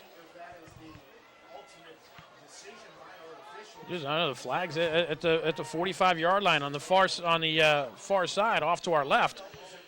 There's an official standing down there right over the flag. See him standing there in the upper left part of your screen. He's picking up the flag, and we're going to check the call. We have 2 dead ball personal fouls. The first one is on Black. Will come back 15 yards from the end of the run. So 2 personal foul calls against Woodland Hills. Okay, so suppose they're going to march off the first foul, then they'll alert us to the second foul with. And they're going to mark 15 back the other way. Now we have a dead ball personal foul on White. That'll be assessed from that point, half the distance to the goal, and a first down. So, okay, Woodland Hills Wolverines out of the ball at the 13-yard line. Whatever all that all meant. So, in essence, 2 personal fouls. They didn't offset because they were dead ball. 15 yards marked off against Woodland Hills, and then half the distance to the goal against Penn Hills, so it wasn't actually a 15-yard penalty against Penn Hills. The Wolverines have 1 timeout left. They have the ball at their own 13-yard line. The Wolverines have just used their final timeout. And see if they bring the field goal unit on right away, because they now no longer have a timeout unless they're going to go to the end zone on one play.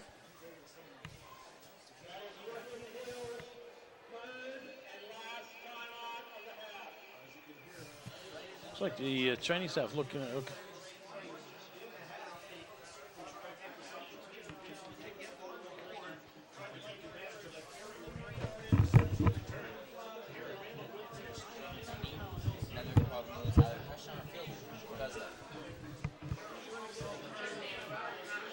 So the Woodland Hills Wolverines, looks like they have an opportunity to capitalize on the second Penn Hills turnover. Wolverines do not have a timeout left, so they're going to have to go end zone. They do not get this ball into the end zone unless they can get up to the line and spike it quickly.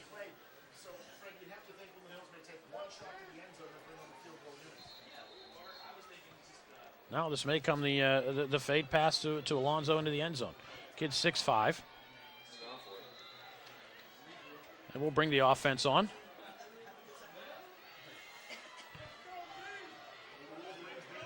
Tom Green on the near side, he's 6'3" as well. So he's 6'3", Alonzo is 6'5". Menifee rolling to his left. Under pressure, throwing one to the corner of the end zone. This one thrown out of bounds. And into the fence, it looked like goes Alonzo. I think Whitaker might have given him an extra little push there after the play. Alonzo gets up and heads back to the sideline. The play took 7 seconds. The Wolverines could possibly run another offensive play here, but it looks like they'll bring the field goal unit on with 9 seconds to go. Ball at the 13-yard line. They're going to set up for about a 30-yard field goal. Are they going to do not sure what they're going to do. They're using a lot of time here.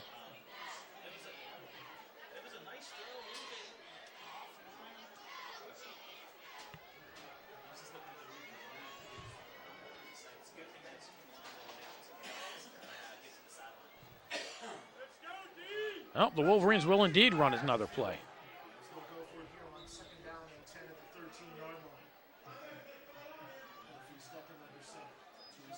Menifee will roll this way. Pressure, gets away. And he's going to be sacked and the half will expire. The Indian defense comes up big. The Wolverines unable to take advantage of the late turnover.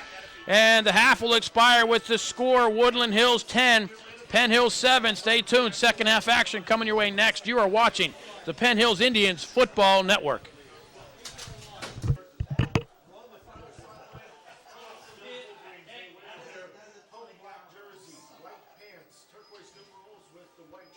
Second half action about to get underway here at the Wolverina in Turtle Creek with the score of the Woodland Hills Wolverines 10, your Penn Hills Indians 7. The Woodland Hills Wolverines scoring first in quarter number 1.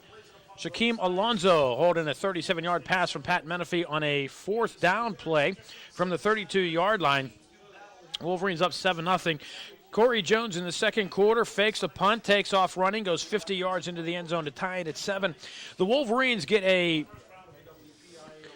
long kickoff return from Jameer Dutrell out to the 46-yard line. Next play, first play, takes it 48 yards on makes it first and goal. The Woodland Hills Wolverines end up getting a 21-yard field goal out of it, and that's where we stand 10-7. The Indians will get the ball to start half number 2. Indians 95 yards rounds. The Indians have 5 penalties. The big key so far, the Indians 4 penalties, 30 yards. The Wolverines 2 for 10. Aaron Bailey, 7 carries, 42 yards. And we are underway here for half number 2. This one will roll down to about the 25-yard line. Indians will cover it there. Isaiah Jones falls on it.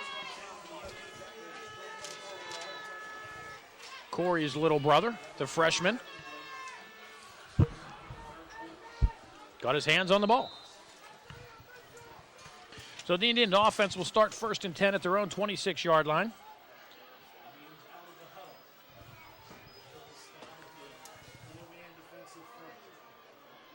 Williams from the shotgun has Bailey to his left.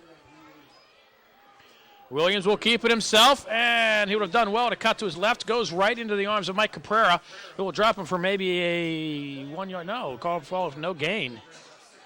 It'll be second down. We'll give him a pickup of 1. It'll be second down and 9. Of course, it's easy for us to say up here in the booth which way he should have won because we can see everything. A little different down there.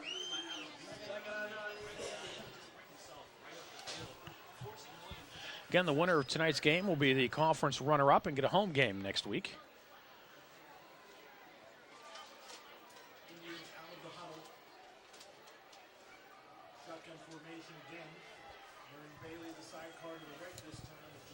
Williams from the shotgun. Bailey to his right. Williams with a straight drop. Looks like he's going to try to set up a screen. Will roll to his right. Gets the pass away. Hit as he throws it, and the pass goes incomplete. Corey Jones in the area. And it'll bring up a third down and 9 for the Indians. The Wolverines showing nice pressure on the play against Jay Williams, not allowing him to set up, get any mustard on the ball. And fortunately for the Indians, the ball goes out of bounds as Williams was hit as he threw it. And it's third down and 9 for the Indians.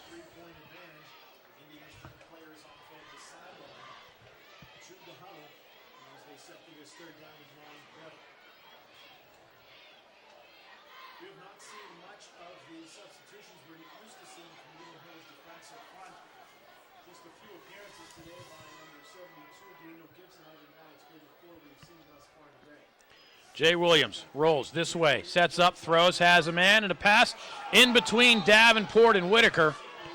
Appeared to be some confusion on the routes, and the Indians will go 3 and out early here in quarter number 3. And Corey Jones will come on to punt. The Indians on a fourth down and 9.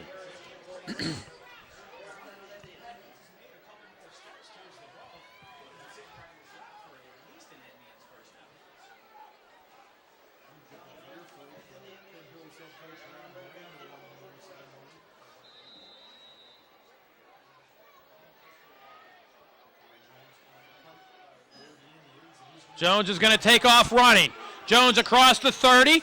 Needs a plug. He gets away up the sideline. Jones on the sideline, and he's gone.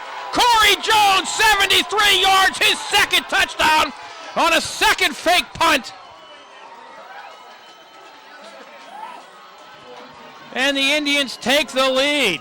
The Wolverines had Corey Jones pinned in, had him going down about the 35-yard line, would have been short of the first down. He was able to elude the tackle.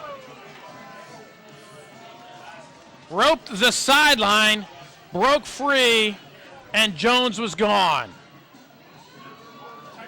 One for the ages on that play. Snap is down, kick is up and good. 10:42 to go. Third quarter. Penn Hills 14, Woodland Hills 10. You are watching the Penn Hills Indians Football Network.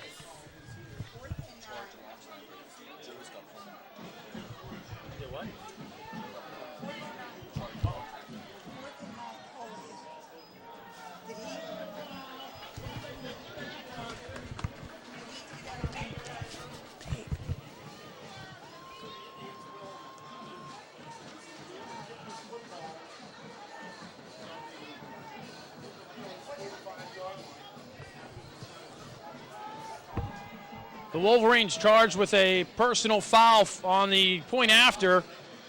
They rushed the snapper. They roughed snapper Joe Navari.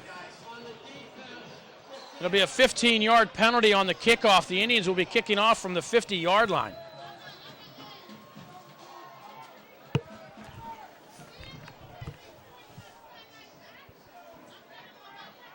Watching the Woodland Hills replay, Jones should have been brought down at the 34-yard line.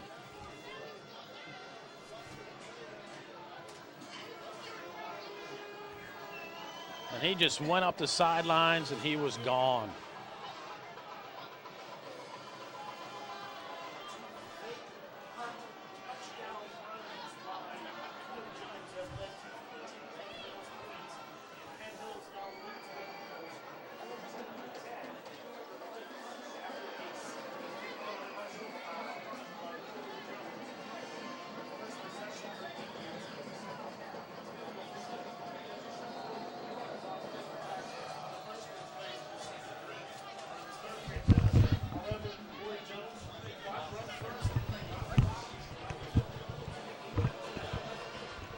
Peter Gola will kick off.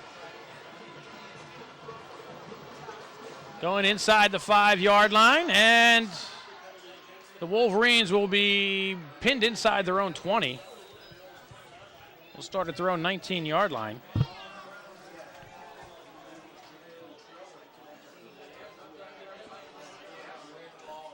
Appears Navari is okay on the bench. Doctor's taking a look at him, and at least he's up and walking around. I mean, they pummeled him good on that one, didn't they? You're not allowed to rush the long snapper.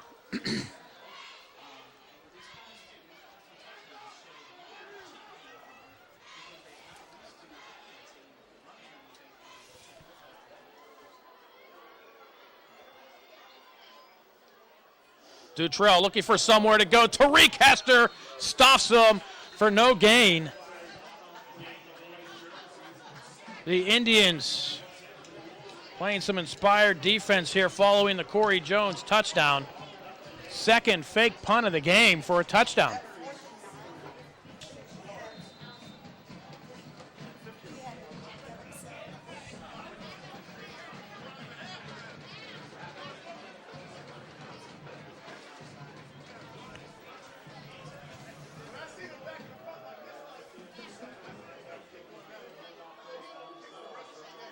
And the Woodland Hills Wolverines again can get nothing. And now they're starting to jaw out there. Ronald Brown picks up maybe 2. And now this is really becoming a Penn Hills Woodland Hills game.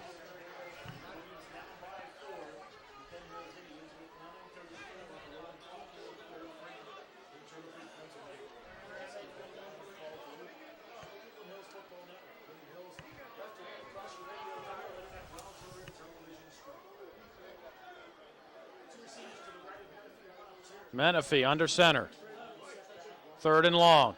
Straight drop. Looks. Under pressure, steps up in the pocket, hit as he throws, and the pass is complete. Gasson catches it, hit as soon as he gets the ball, but it'll be a first down for the Wolverines. Getting up slowly for the Indians is Tyler Wendleton. Ball will be at the 39-yard line. 18 yards on the pickup, and Wendleton is down. Let's take a break. 9:06 to go, third quarter. Penn Hills 14, Woodland Hills 10. You are watching the Penn Hills Indians Football Network.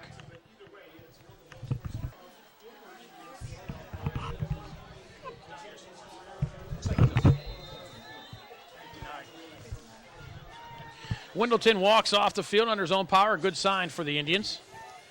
We got the wind knocked out of him on the hit.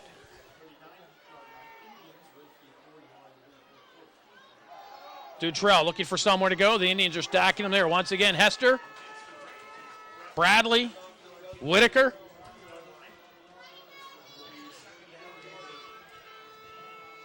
It'll be second down and 9 for the Wolverines.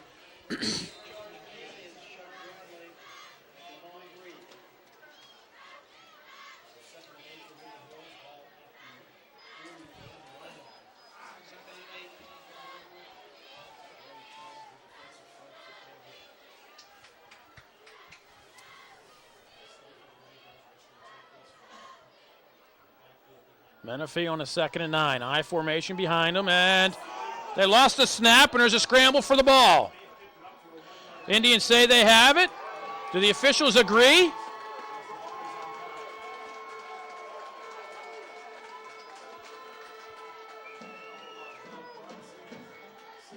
And Chuck Bradley comes up with the football, and still waiting for the, yep. Officials come over, get the game ball from the Indian side. So the Indians will have possession. The fumble coming with 8:04 to go here in the third quarter. Indians having it at the Woodland Hills Wolverine 42-yard line.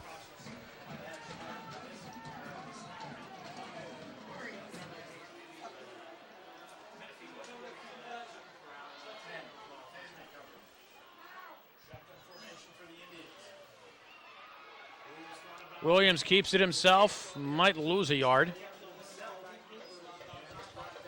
It'll be second down and 11.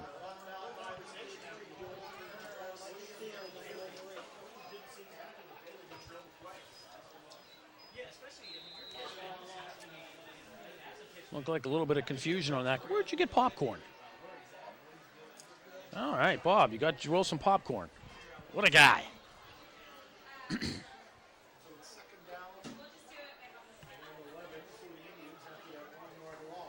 Son Williams spotting up here in the booth.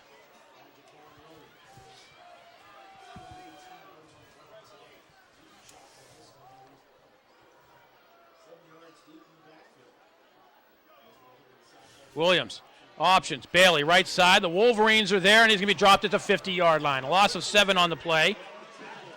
The Wolverines are starting to catch on. Looks like the defense has adjusted to it. Now let's see if the Indians' offense adjusts to the defensive adjustment. Third down and long for the Indians.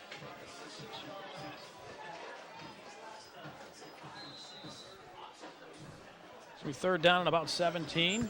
Bailey will lose 6. Williams gets the play call from the sideline.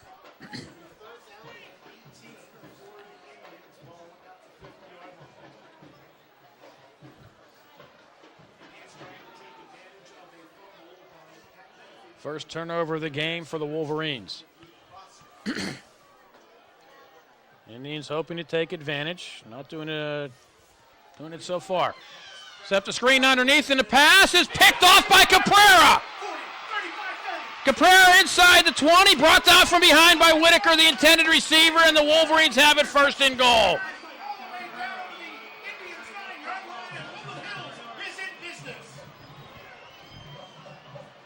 Caprera stepped in front of Whitaker and fought him for the ball.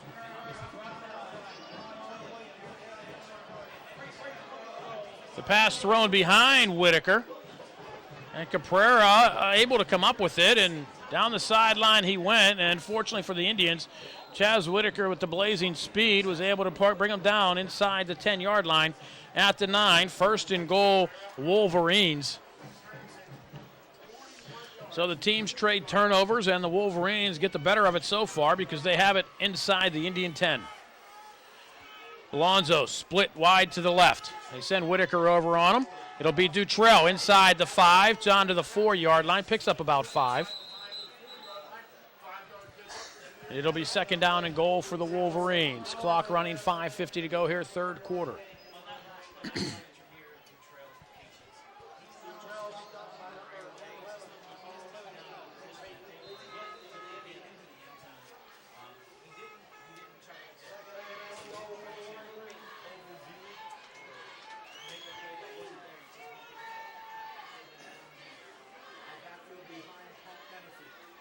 Alonzo comes in motion right side. Dutrell looking for someone to go. Be brought down back at the 5-yard line, loses a yard. So it'll be third and goal now for the Wolverines.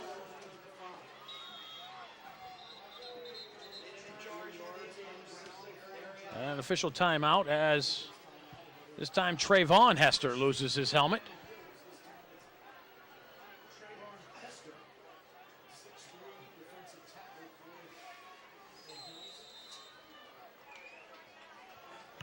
Shaquem Alonzo will split wide to the left. I formation behind Menifee. Whitaker goes over to give Damon Reed some help on Alonzo. Menifee rolls, throws into the end zone, a pass too high. Incomplete, was intended for Tyreek Jackson, but it'll bring up a fourth down for the Wolverines from the 5-yard line. Looks like George Novak will keep the offense on.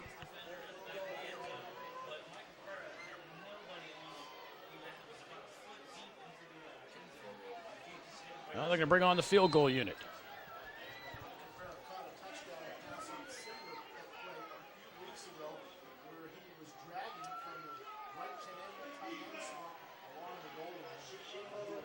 It's going to be about a 22-yard attempt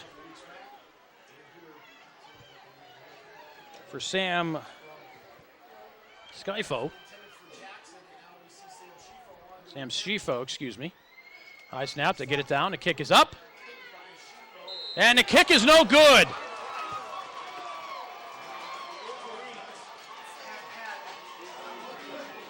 The Indian defense holds. They'll take over with 4:46 to go at their own 20-yard line. The Indians dodge one there. Went just wide to the right. The official underneath that goalpost. Very animated and vehement in his ruling that it was not good.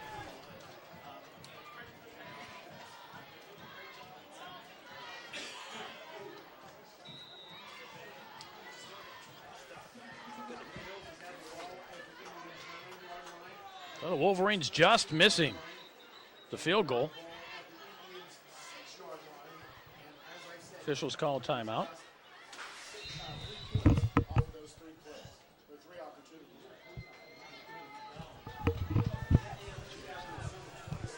So the question was, why did the Indians get the ball at the 20-yard line instead of at the 5? Well, inside the 20-yard line, when you attempt a field goal, if it's no good, the offense gets the ball at the 20. Outside the 20, they get it from the spot.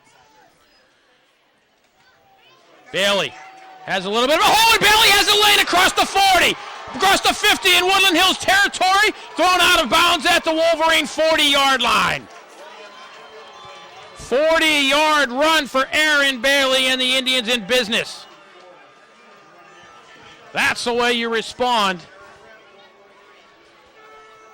And the Indians showing some life now following the turnover. The defense coming up big, and really, you got to credit the Indians' defense so far here tonight. They've played extraordinarily well, giving up only 10 points so far to this Woodland Hills offense.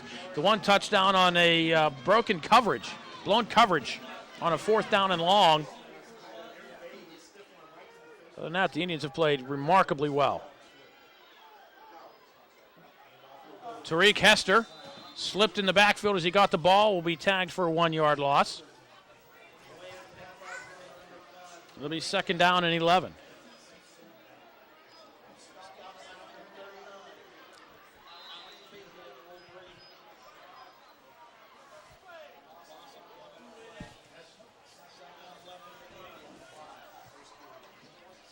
Clock running, approaching 4 minutes to go here in quarter number 3. The Indians up by 7, their first lead of the game.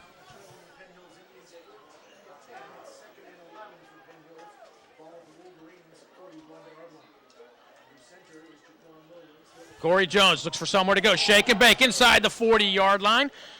Picks up 2.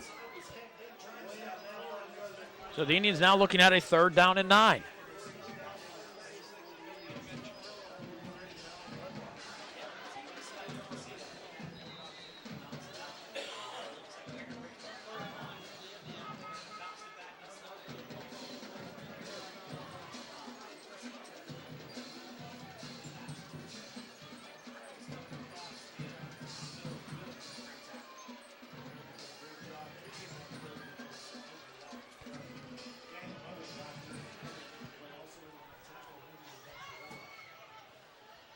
Whitaker splits to the near side. Jones far right. I formation behind Williams. That's Hester in front of Bailey.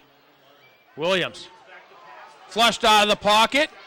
Williams will pick up a few. Will be short of the first down and may keep the Indian offense on the field as he gets down to the 34-yard line. Picks up 5. Indians will have a 4th down and 4.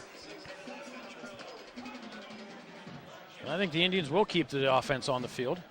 At the very least, at least try to draw the Woodland Hills defense off sides if you're not intending on running a play. Maybe try to get the Woodland Hills Wolverines to help you a little bit there.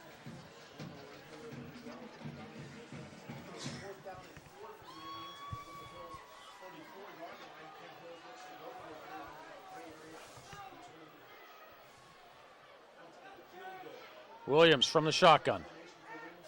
Wolverines coming on the blitz. Williams flush near side, tucks it up and runs. Williams inside the 35, gets a block from Aaron Bailey, but slips at the 34. They're going to roll him down there at the 33-yard line. He'll be short of the first down. Williams had the first down, but he slipped. Some dew settling on the field. But the Woodland Hills defense holds, and they take over the ball on downs at their own 33-yard line. Williams was flushed out of the pocket, came to the near side, had himself some room to run. As soon as he got near the 35 and he tried to cut, the feet came right out from underneath him, and he went down. But now the Indians' defense called upon to rise up again.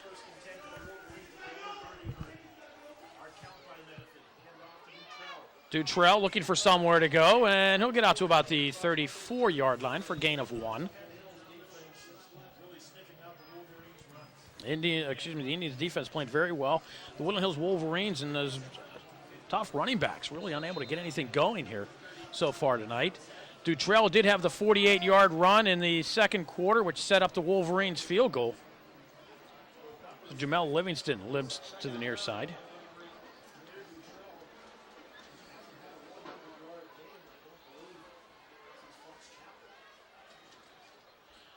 Dutrell on the toss, left side, tries to find a lane and does. Will have the first down and more. Gets into the secondary. The Indians will bring him down across the 50-yard line at the 49. Picks up 17, does Dutrell. And a Wolverine first down. And there's an injured Indian back at the 35-yard line. And it looks like it's Tyler Wendleton. 1:12 to go, third quarter. Penn Hills 14, Woodland Hills 10. You are watching the Penn Hills Indians Football Network. All right, let me know.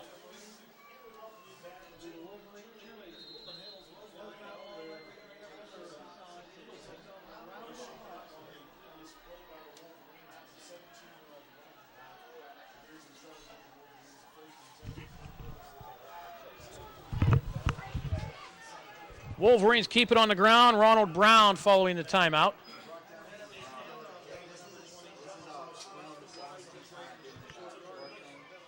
Now it'll bring up a second down and 8 for the Wolverines.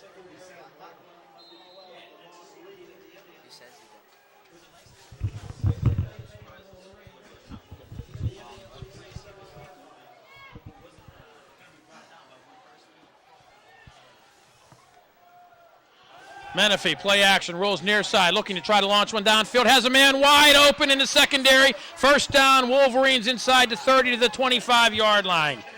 Tyreek Jackson found himself a seam, and the Wolverines with a first down at the 25. The Indians did not get the pressure on Menifee that they've had so far tonight.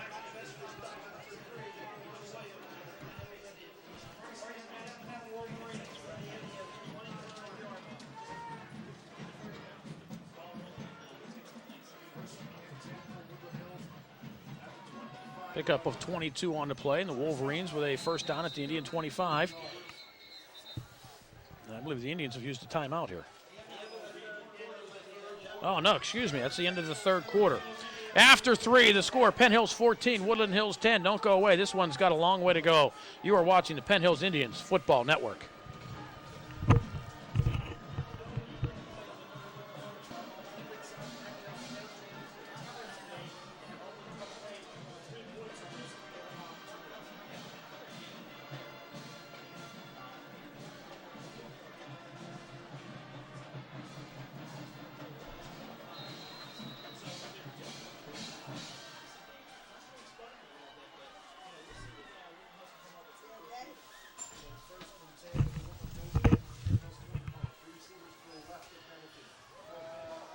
Wolverines keep it on the ground. Dutrell near side. Hit from behind by Hester.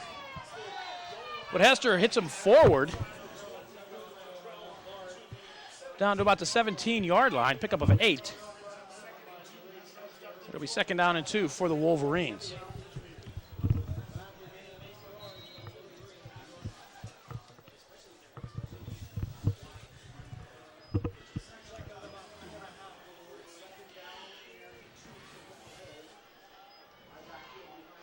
Dutrell, toss right, looking for somewhere to go, finds a lane. We'll have the first down. Submarined and tackled by Bashad L. But they will have a first down at the 14-yard line, a pickup of 3.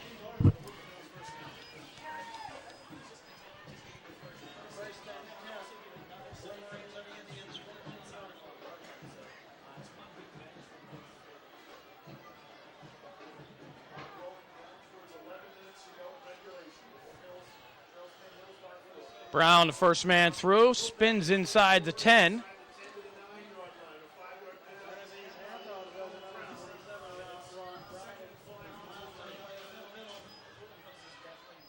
Mark him at the 14-yard line, pickup of 4. It'll be second down and 6. Ball at the 9-yard line. Shouldn't give him a pickup of 5, called second and 5.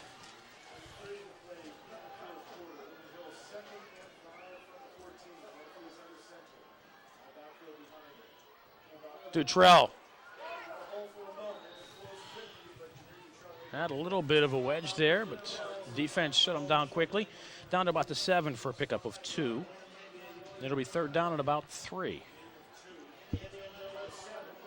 Fourth quarter, the Indians up by 4. The clock rolling under 10 minutes to go here in the game in regulation.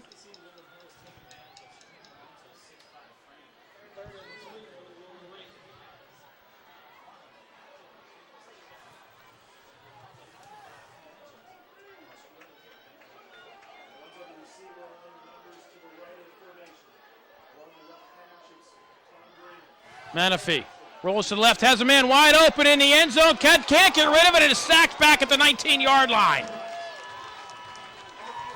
Oh, my.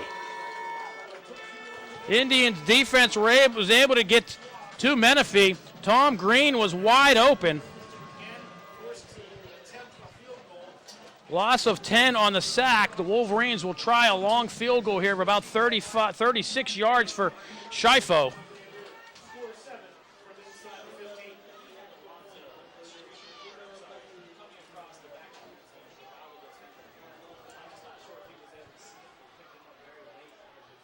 High snap. Shifo gets the kick away, and this one's not even close. This one goes a little short and a little wide to the right. Second missed field goal of the half for the Wolverines. The Indians' defense holds once again. They get the ball back at their own 20-yard line with 8:55 to go here in the fourth quarter. Oh, my. As far as Indians-Wolverines games, this one's going down to will go down in the ages. Not quite like the game in '89 when Larry Jackson returned a kickoff for a touchdown on the final play of the game after the Wolverines had just kicked a field goal to go up 3-0. 3-0 overtime. Slot fest. Oh, that's right. The Delaquilla field goal. The 3-0 overtime slop fest at Uhas McGinley. That gave the Indians the conference title. Aaron Bailey loses a yard. So I just want to rank up there. Of course, you could almost rank them all up there, a lot of these games. I mean, they're just, every year, the Indians and the Wolverines put on a show. And to be honest with you, I'm surprised that this place isn't much more packed than what it is. I mean, even on the Woodland Hills side, it's a bit of a disappointing crowd. Maybe it's cold tonight. But it is late October.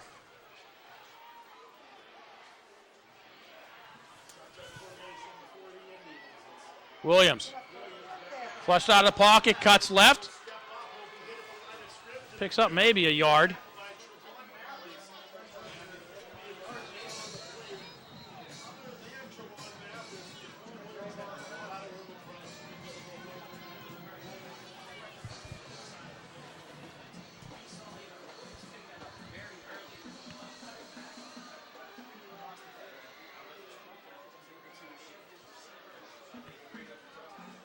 And there's a timeout on the field. 7:57, injured Wolverine, 7:57 to go, fourth quarter. Penn Hills 14, Woodland Hills 10. You're watching the Penn Hills Indians Football Network.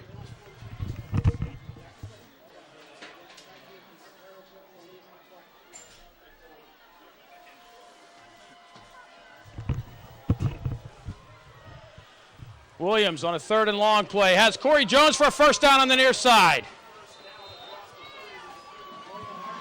Corey Jones with the reception to the 33-yard line, picks up 13. And the Indians get a first down. More importantly, with 7.5 to go, they'll keep the clock running.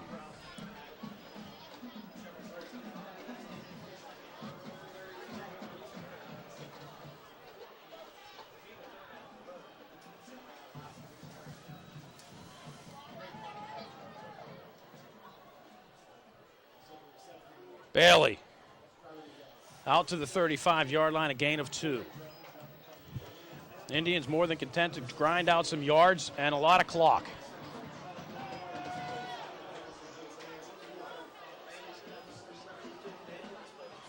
No injury report from the sideline. Joe Navari, the long snapper of the Wolverines, committed the personal foul on the point after our second touchdown, will not be returning.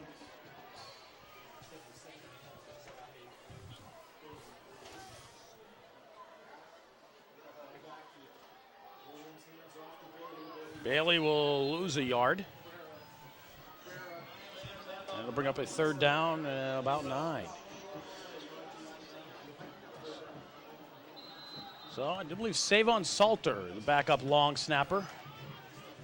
Savon may have to come on in case of an extra point or a field goal. So hopefully the personal foul that's knocked Navari out of the game is not going to play any kind of a role here. Hopefully the Indians can just get some points on the board, keep the Wolverines off the board, and the point is moot.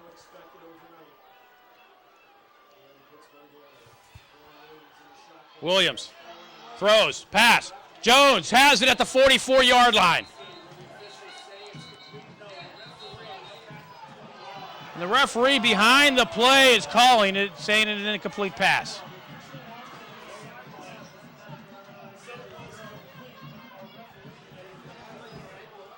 The referee, 15 yards behind the play, ruled the side judge who was right next to Jones. So the punt team will come on. Clock stops with 5:43 to go.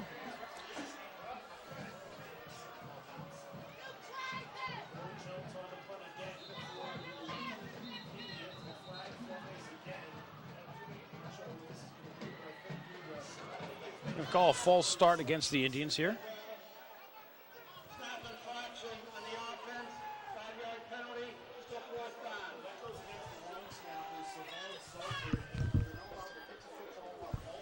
Well, they're going to say save on Salter. Coming on a long snap here on the punt. Committed the infraction. Moved the ball, perhaps. Jones. High. Kick. Fair catch called for. And made at the 40-yard line. The Wolverines will have decent field position with 5:36 to go. Opportunities for the Wolverines are going to become limited here with clock winding down. The Indians' defense is going to be called upon to try to stop them once again.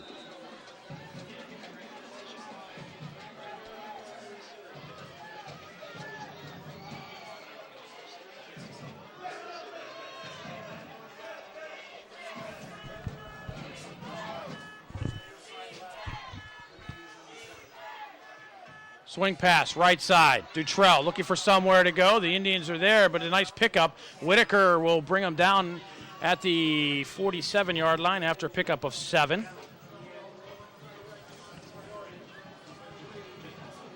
I say Dutrell went out of bounds. The clock stops with 5:29 to go.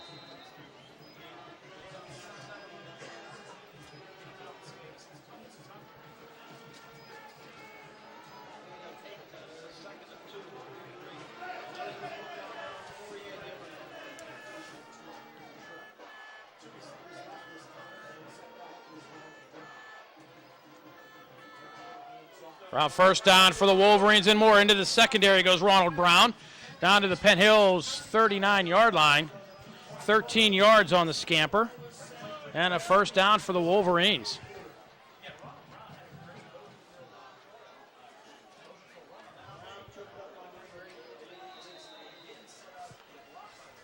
Indians' defense is bent, but it's been able to keep the Wolverines off the scoreboard here in the second half. 2 missed field goals by the Wolverines. Corey Jones, a 73-yard run on a fake punt on the Indians' opening possession of the half. The difference in the game thus far. Menifee under center. Dutrell to lone setback. Menifee play action. Straight drop. Looking downfield. Looking, launching one. Has Lonzo to pass. Intercepted by DeMond Reed at the 4-yard line.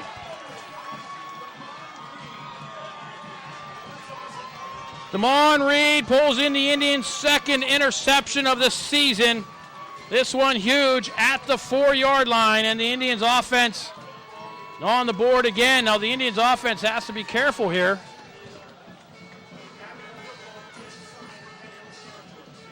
Not to try to get too cute. Try to run out some first, get some yardage, get some first downs, run some clock.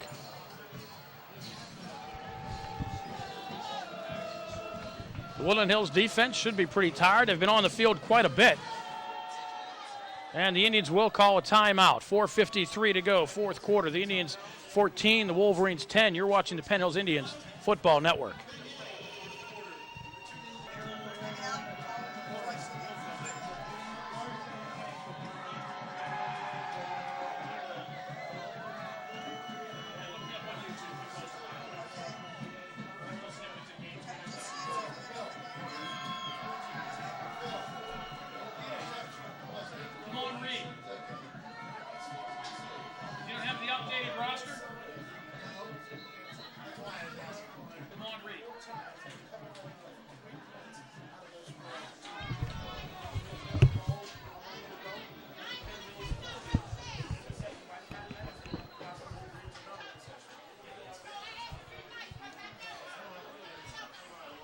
Following the timeout, the Indians with a first down at their own 4-yard line.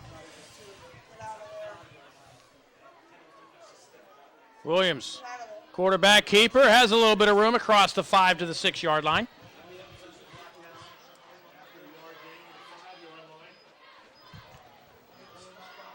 They're just going to give him the 5 for a gain of 1. Safe play there by the Indians.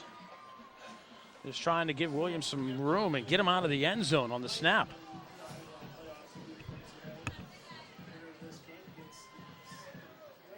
Key also for center Dom Pizzuto to give Williams some good clean snaps.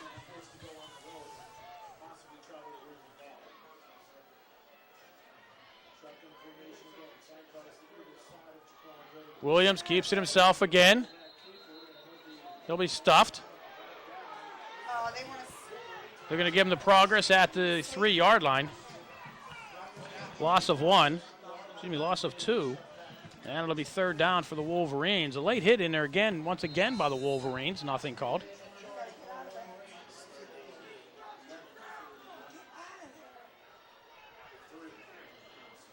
Clock running, 3:40 to go here in the 4th quarter. 3rd and 11 Indians from the Wolverine 3-yard line.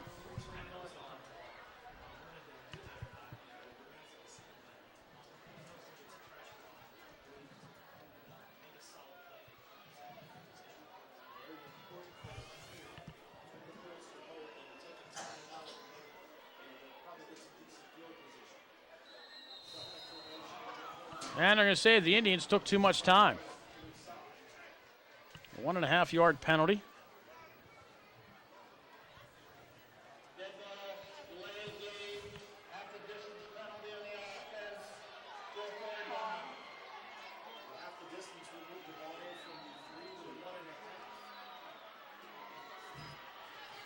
So the Indian offense starting in their own end zone here on a 3rd down. They need to get to the 14-yard line. So 3rd and about 13. Williams will throw from the end zone. Launching one down the sideline towards Whitaker. And the pass broken up. Pass thrown to the inside, and Whitaker unable to.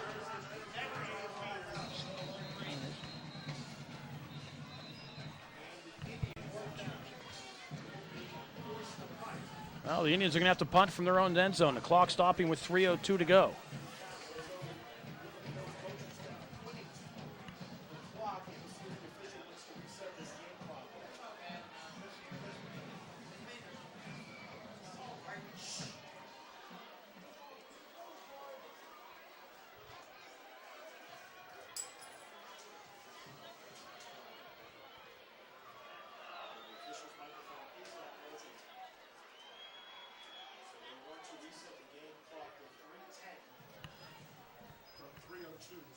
Well, the officials reset the game clock up to 3 minutes and 10 seconds to go in the game. Corey Jones punting from his own end zone. Savon Salter to snap.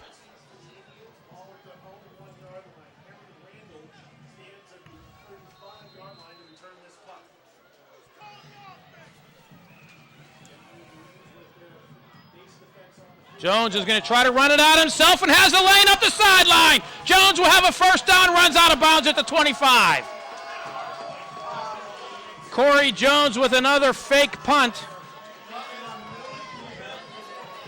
Picks up 23 yards to the 25 and a 1st down for the Indians. Stepped out of bounds. Retained the possession. A smart play by Corey Jones.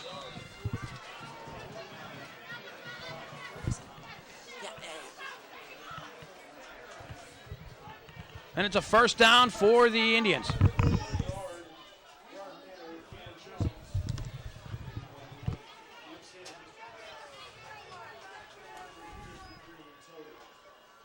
Jones looking for somewhere to go, stays in bounds, still at the 25-yard line. No gain, but the Indians keep the clock running.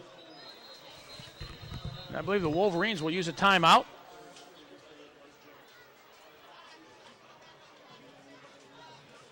So they will. 2:54 to go, 4th quarter. Penn Hills 14, Woodland Hills 10. You are watching the Penn Hills Indians Football Network.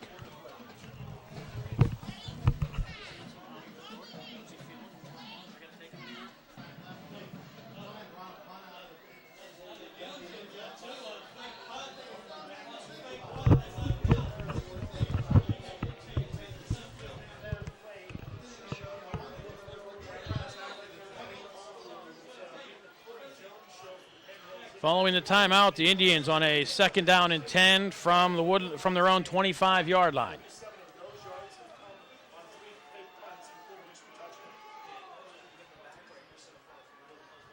Jones goes left side, trying to find some blocks. Gets across the 20, across the 25. fact, just to the 25, stays in bounds, keeps the clock running. Unless the Wolverines use another timeout.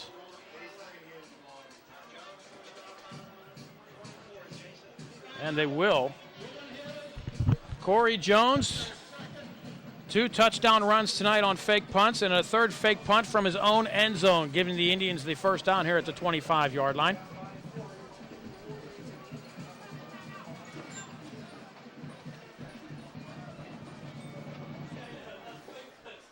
So I think is that Woodland Hills' final timeout? It's only their second.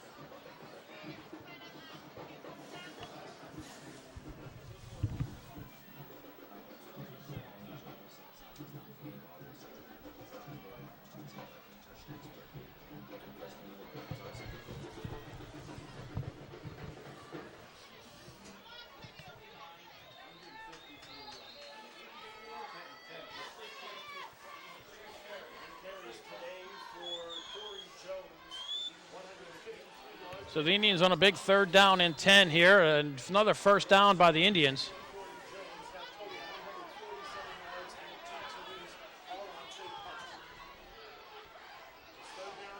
Will go a long way to sealing the deal here for the Indians. This one far from settled. And the end on the near side moves. Cost the Indians 5 yards. It'll be 3rd and 15. I think if you're the Indians, you still try to run the ball here. Make the Wolverines stop the clock, use their final timeout, then you at least act like you're going to punt it away. Just give the Woodland Hills Wolverines the ball back with no timeouts left.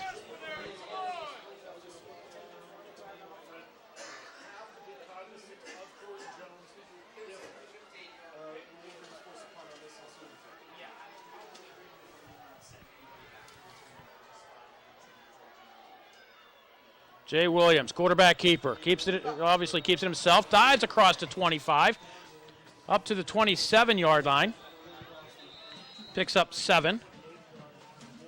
Be short of the first down.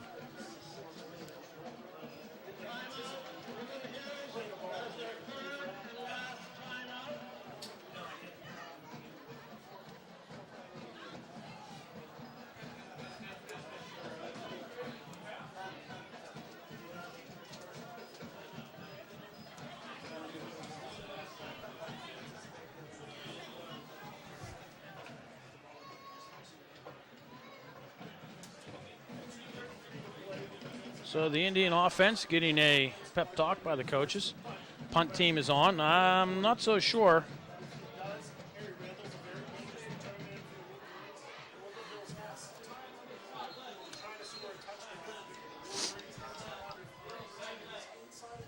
I'm not so sure the Indians would be brazen enough to try to fake one here. But then again, they just faked one out of their own end zone. I think the Wolverines have no timeouts left. Harry Randall back for Woodland Hills. It's a 4th down and about 7. Jones does kick it high, short. And Randall makes a fair catch. Called for and made. The Woodland Hills Wolverines will have it with 2:26 to go. The ball at the Indian 49-yard line.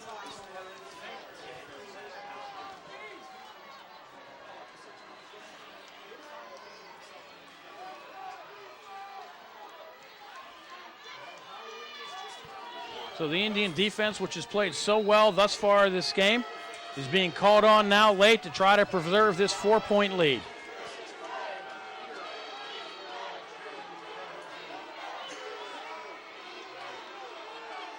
Menifee, straight drop.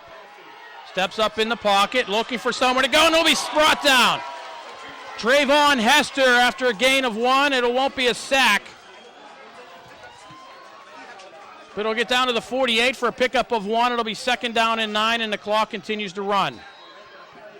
Again, the Wolverines, no timeouts left.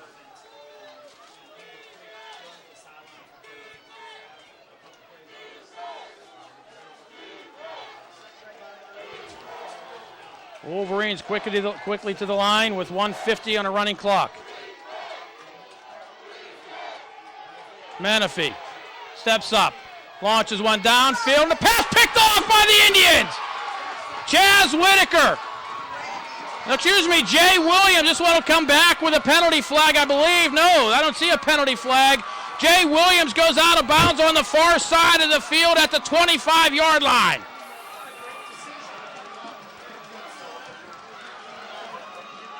So the Indians with 1:31 to go need only take some knees.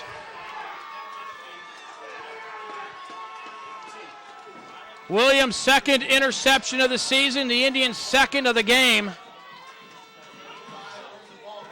Out of bounds at the 28-yard line.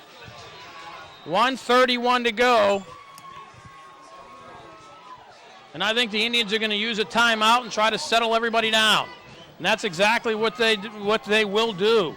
Story of the game tonight, Corey Jones, 3 fake punts. 2 of them go for long touchdown runs. The Woodland Hills Wolverines, 4 opportunities in the red zone tonight. 4 opportunities inside the 10. They come away with 3 points. 2 missed field goals, and the half expired on a sack. Another possession. And the Indian faithful getting loud on the near side.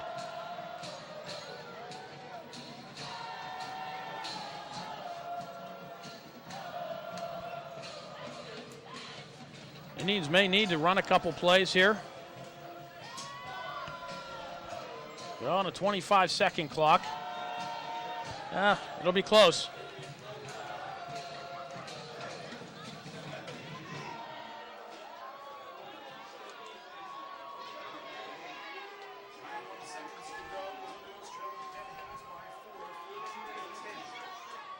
Indians look like they're going with the championship formation. No, Williams is on the near side. Corey Jones, the quarterback. He's going to keep it himself. Will lose a yard.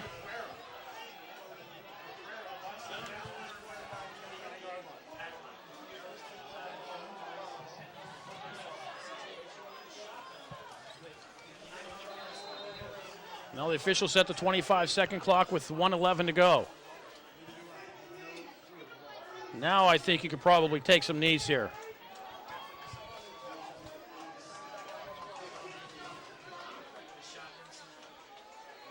And now the Indians will go into the championship formation. They needed to run the one play to try to wind them down a little bit.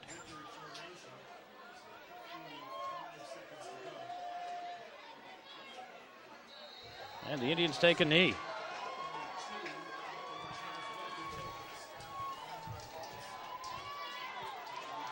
Indians will need to snap it one more time.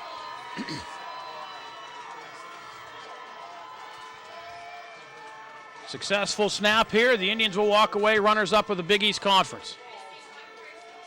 Chaz Whitaker under center. Clock at 13 and running, and that'll do it.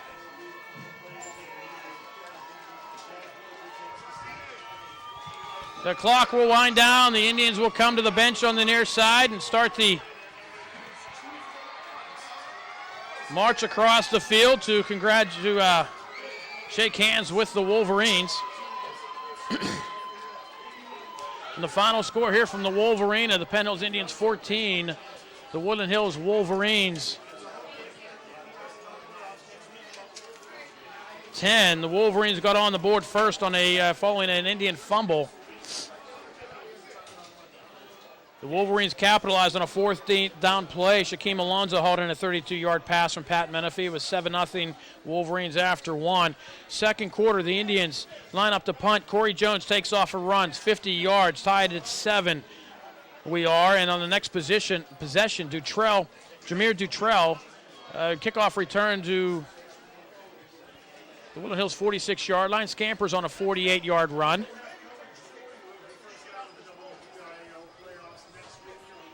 Gives the Wolverines a 1st and goal. They're unable to capitalize a 21-yard field goal by Sam Shifo.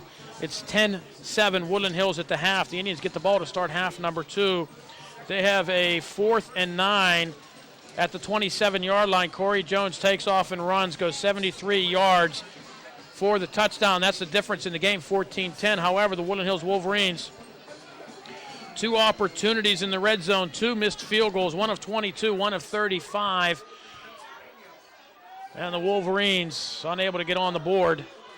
And the Indians defense holds on, and the Indians are runners-up in the Big East Conference.